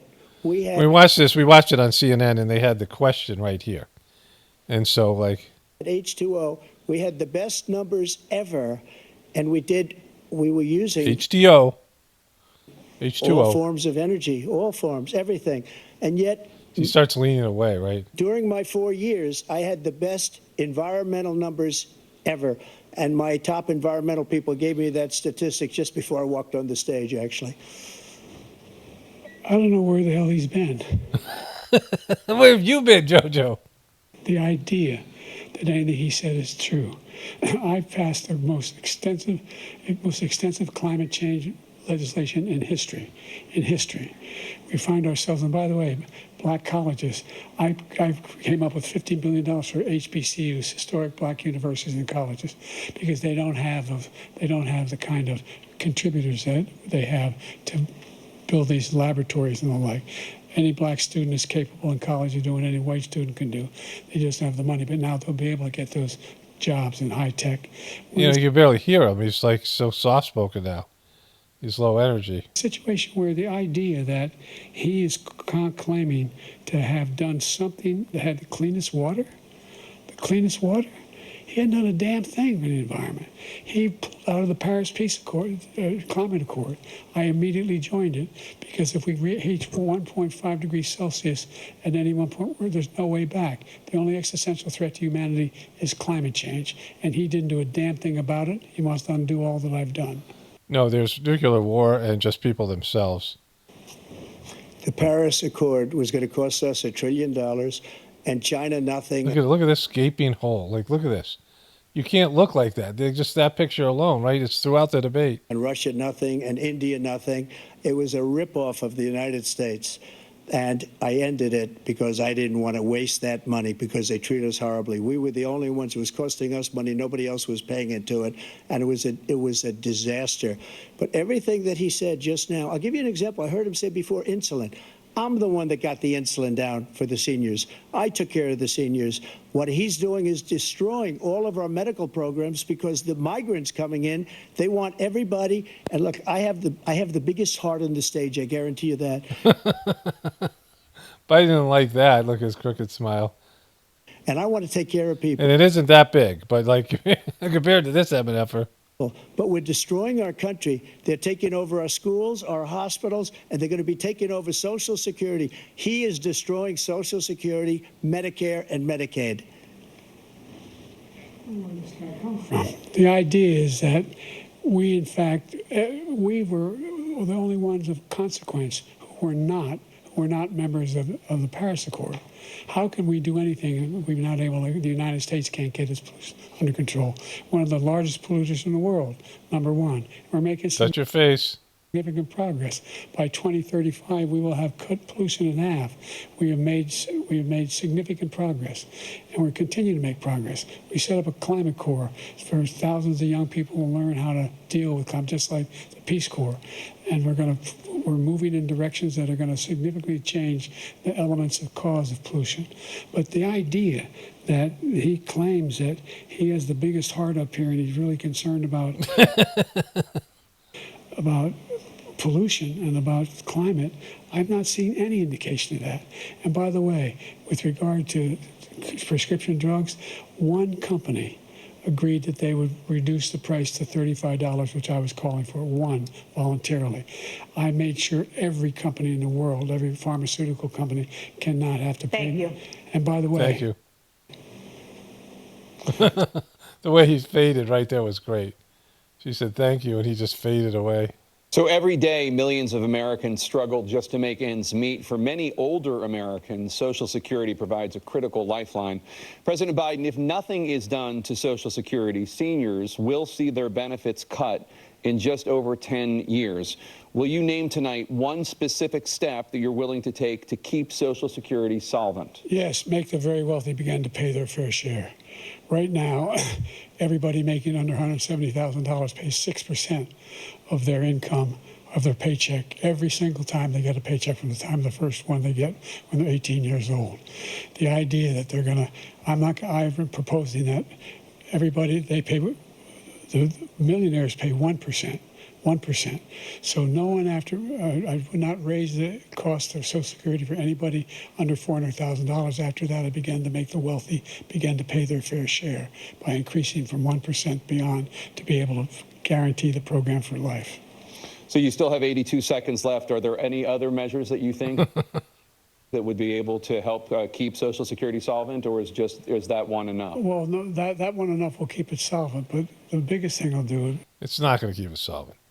They owe like $30 trillion in unfunded liabilities, according to the national debt clock.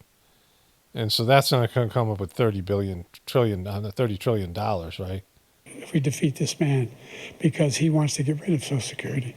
The national debt and what they owe for Social Security are about the same. And then Medicaid.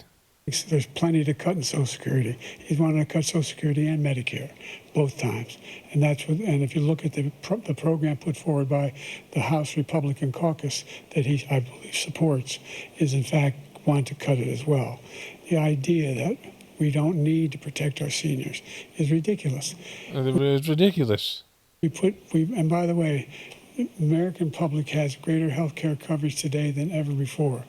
And on the ACA, as I said, you're in a circumstance where 400,000 people, 40 million people would not have insurance because they have a pre-existing condition. Only thing that allows them to have that insurance is the fact that they, in fact, are part of the ACA. And by the way, the other thing is, we're in a situation where we talk about education for black communities. I've raised the... Wait, is this about Social Security?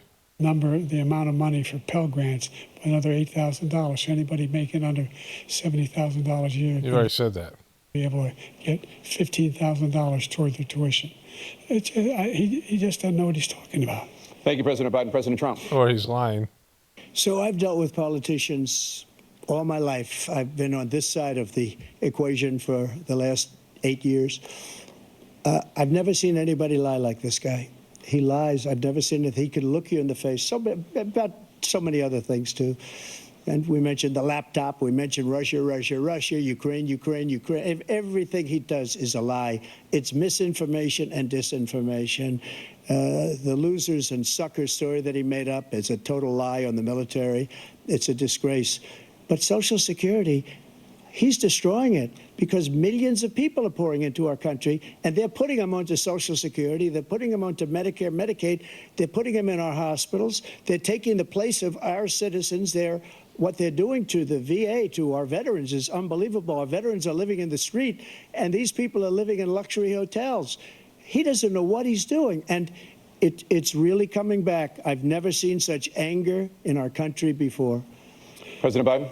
The idea that veterans are not being taken care of, I told you before. And by the way, when I said suckers and losers, he acknowledged after that he fired that general.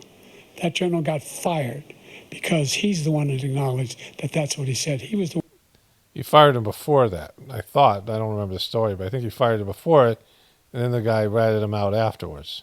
One standing with Trump when he said it, number one. Number two, the idea that we're going to be in a situation where all these millions and millions, the way he talks about it, illegal aliens are coming into the country and taking away our jobs. There's a reason why we have the fastest growing economy in the world, the reason why we have the most successful economy in the world. We're doing better than any other nation in the world. And by the way, those 15 Nobel laureates he talked about being phony, those 15 Nobel laureates, economists, they all said that if Trump is reelected, we're likely to have a recession. And inflation is going to increasingly go up. And by the way, worst president in history. By the way. 159 presidential scholars voted him the worst president in the history of the United States of America. President Biden, thank you so much. Let's turn to the cost of child care, which many American families struggle to afford. President Trump, both you and President Biden have tried to address this issue, but the average cost of child care in this country has risen to more than $11,000 a year per child. For many families, See, it's just, that's devastating. Cost of child care for 2 children is more than their rent. In your second term, what would you do to make child care more affordable? Just to go back, the general got fired because he was no good.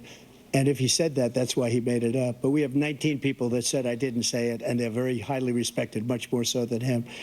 The other thing is, he doesn't fire people. He never fired people. I've never seen him fire anybody. I did fire a lot. I fired Comey because he was no good. I fired a lot of the top people at the FBI, drained the swamp. They were no good. You drained the swamp. No, you didn't. Not easy to fire people. You'd pay a price for it, but they were no good. I inherited these people. I didn't put them there. I didn't put Comey there. He was no good. I fired him. This guy hasn't fired anybody. He never fires. He should have fired every military man that was involved with that the Afghanistan horror show, the most embarrassing moment in the history of our country. He didn't fire. Did you fire anybody? Did you fire anybody that's on the board? Okay, so we need to go forward here. I hope I don't miss the golf part. That's like the best part. But We are this failing country. I never heard a president talk like this before. We're the envy of the world. Name me a single major country president who wouldn't trade places with the United States of America for all our problems and all our opportunities. We're the most progressive country in the world in getting things done. We're the strongest country in the world. So, he's oblivious to the fact that we're heading into third worlddom and, the end of America. And he's saying that if Trump's elected, it's the end of America, but we're so strong, we're the envy of the world. It's like you can't have it both ways, right? If we were the envy of the world, then we wouldn't have these two old horrible people being the highest political position, right? Vying for the highest political position. World. We're a country in the world who keeps our word, and everybody. Are you serious? Trusts us. Everybody trusts America. That's what you're saying. It's just, come on. Allies and our those who he coddles up to, from Kim Jong-un, who he sends love letters to, and Putin, etc. They don't want to screw around with us. Thank you. They don't want to screw around with us. Former President Trump, to follow up, you would be 82 at the end of your second term. What do you say to voters who have concerns about your capabilities to serve? Well, I took 2 tests, cognitive tests. I aced them. He aced those tests. It's a miracle. Of them, as you know, we made it public. He took none. I'd like to see him take one, just one, a real easy one. Like go through the first 5 questions. He couldn't do it. But I took 2 cognitive tests. I took physical exams every year. And, we knock on wood wherever we may have wood, that I'm in very good health. You guys don't have any wood anymore. Fish boy. Won 2 club championships, not even senior, 2 regular club championships. To do that, you have to be quite smart, and you have to be able to hit the ball a long way, and I do it. He doesn't do it. He can't hit a ball 50 yards. He challenged me to a golf match. He can't hit a ball 50 yards. I think I'm in very good shape. I feel that I'm as in good a shape as I was 25, 30 years ago. Actually, I'm probably a little bit lighter, but I'm in as good a shape as I was years ago. I feel very good. I feel the same. But I was willing to take a cognitive test. And you know what? If I didn't do well, I aced him. Dr. Ronnie Jackson, who's a great guy when he was White House doctor. And then I took another one, a similar one. And one of them said they've never seen anybody ace him. Never seen anybody ace a test before. Thank you. President Biden? You can see he is 6'5" and only 223 pounds, or 235 pounds. He's trying to say he's fat. Well, you said 6'4", 200. Well, anyway, that's what anyway, just take a look. Anyway. Look at what he says he is, and take a look at what he is. Look, I'd be happy to have a driving contest with him. The reason I got my handicap, which when I was vice president, down to a 6. But by the way, I told you before, I'm happy to play golf with you if you carry your own bag. Think you can do it? That's the biggest lie that he's a 6 handicap of all. I was an 8 handicap. Yeah. 8 Never. But I have, you know, how many? I've seen you swing. I know you swing. Okay, let's not act like children. President Trump, we're going to 21. Let's not act like children. Okay, so there's lots of videos of Trump golfing. He see him hit it here. So that's a pretty good hit. I don't know when that was. There's not so much support for Biden. There's not so much video of him golfing. But here he hits the rock. Watch it. It bounces backwards. The ball's going to end up going by him. Goes back that way. And so he looks around just like he does cluelessly. I would say that Trump, based in everything we saw tonight, and Trump probably golfs a lot more than Biden, and maybe a little bit better athlete. I mean, Trump's no stellar athlete, but I think Trump's a much better golfer. And if Trump were smart, he would take Biden up on his challenge, because watching Biden walk around with a golf bag they could do 9 holes, he would fall apart completely physically. Let's not act like children. You to are a a child. specific concern You are a child. that voters have about you. Will you pledge tonight that once all legal challenges have been exhausted, that you will accept the results of this election, regardless of who wins? And Okay, so this goes on. Let's watch the closing moments here.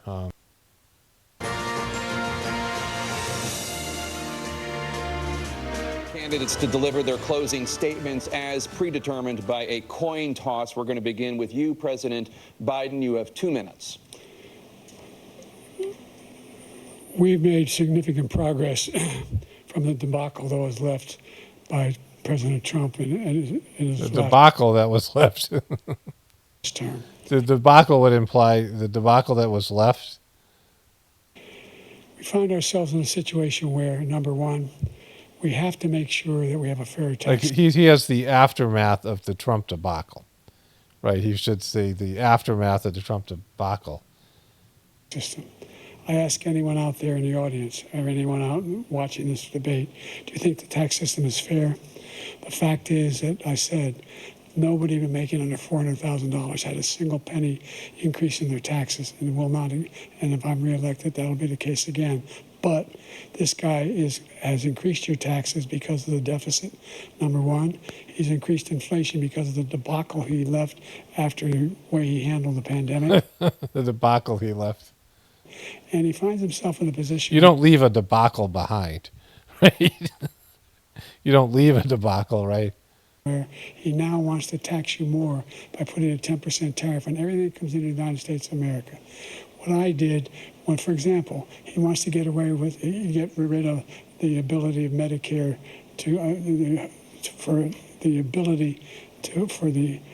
us to be able to negotiate drug prices with the big pharma companies.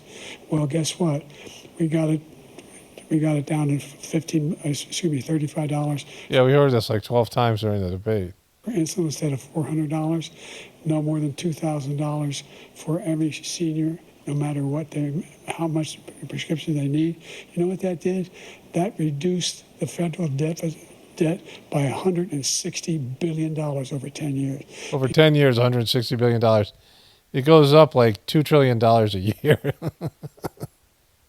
Because the government doesn't have to pay the exorbitant prices. I'm going to make that available to every senior all along, it's happening now, and everybody in America. He wants to get rid of that. I'm going to make sure that we have child care. We're going to significantly increase the credits people have for child care. I'm going to make sure we do something about what we're doing on lead pipes and all the things that are causing health problems for people across the country. We're going to continue to fight to bring down inflation and give people a break. Thank you, President Biden. President Trump, you now have 2 minutes for your closing statement. Like so many politicians, this man is just a complainer. He said, we want to do this, we want to do that, we want to get rid of this. Going full fish boy here. Tax, that tax. But that was atrocious. Then what Mika said, that you just have to read something at the end and prepare for it. You should nail the ending. And the beginning and the ending were horrible. And so his first impression, his last impression, is some of his worst moments, and he had a bunch. Do anything. He doesn't do. All he does is make our country unsafe by allowing millions and millions of people to pour in. Our military does. Okay, so we know what Trump's going to say here. But it was a disaster, right, for Biden. Now, Trump didn't go do great. Like, this is his best debate, and, I mean, it was entertaining. He brought the entertainment and the funny. Okay, so today's Sunday, June 30th. I'm not sure I'm going to release this tonight or tomorrow morning. I have another full, long video that's just been waiting to be released, but because of all the things that have happened with videos getting more and more recommended and things, I just had 3 or 4 more comments of people that, this whole thing with the bots and YouTube recommending videos and then sending out notifications after they said they don't shadow ban, and all these things. I complained to them, and then they said, we don't shadow ban, but here, and I'll cover that in the beginning of my next video. But Kamala needs to be talked about, because that's the next piece to this. And I got the post-debate reaction from Kamala. Somebody else sent me a great exchange between her and Chrissy Teigen, and then somebody sent me something that's just another bizarre thing from Sharon Stone. All these people talking about, denying the reality of a guy with dementia, which means that they're saying that the presidency doesn't matter, which is great. Great for me, great for us in terms of being right, and just, that's pretty much all it comes down to. Like, that's all you're going to get is an unacknowledged idea of being right. And I'll cover this at the beginning of my next video. But this is epic because something, incredible happened, which was destined to happen. When I saw that Joe Biden had dementia in 2019. Of course, I didn't know he was going to win. But when he, won the presidency, whatever you want to say about that, I knew this day was going to come. When it was obvious to everyone he couldn't do the job, and then Democrats were going to pull a bunch of bullshit like they're doing now. And again, this is not an endorsement of Trump. It has nothing to do with Trump. This is just about Biden and the Democrats. Trump is his own nightmare. And, he's responsible for the degradation of the system because Biden is a Trump reaction. Like, if Trump wasn't president, I don't know what they would have done. Of course, Hillary would have been, and that would have been its own, so then it would have been about her and her. Like, Hillary's just toxic and her energy is so bad. And so either way, even a great person was going to be a problem or was going to have problems because the system's, degraded and corrupted. But it's all there, right? Regardless of any of that, it's all right here for everyone to see. Only spirituality will save this world. It's Paul Romano, definitely reporting from the Apocalypse and the Ascension. Everyone have a blessed day and be grateful.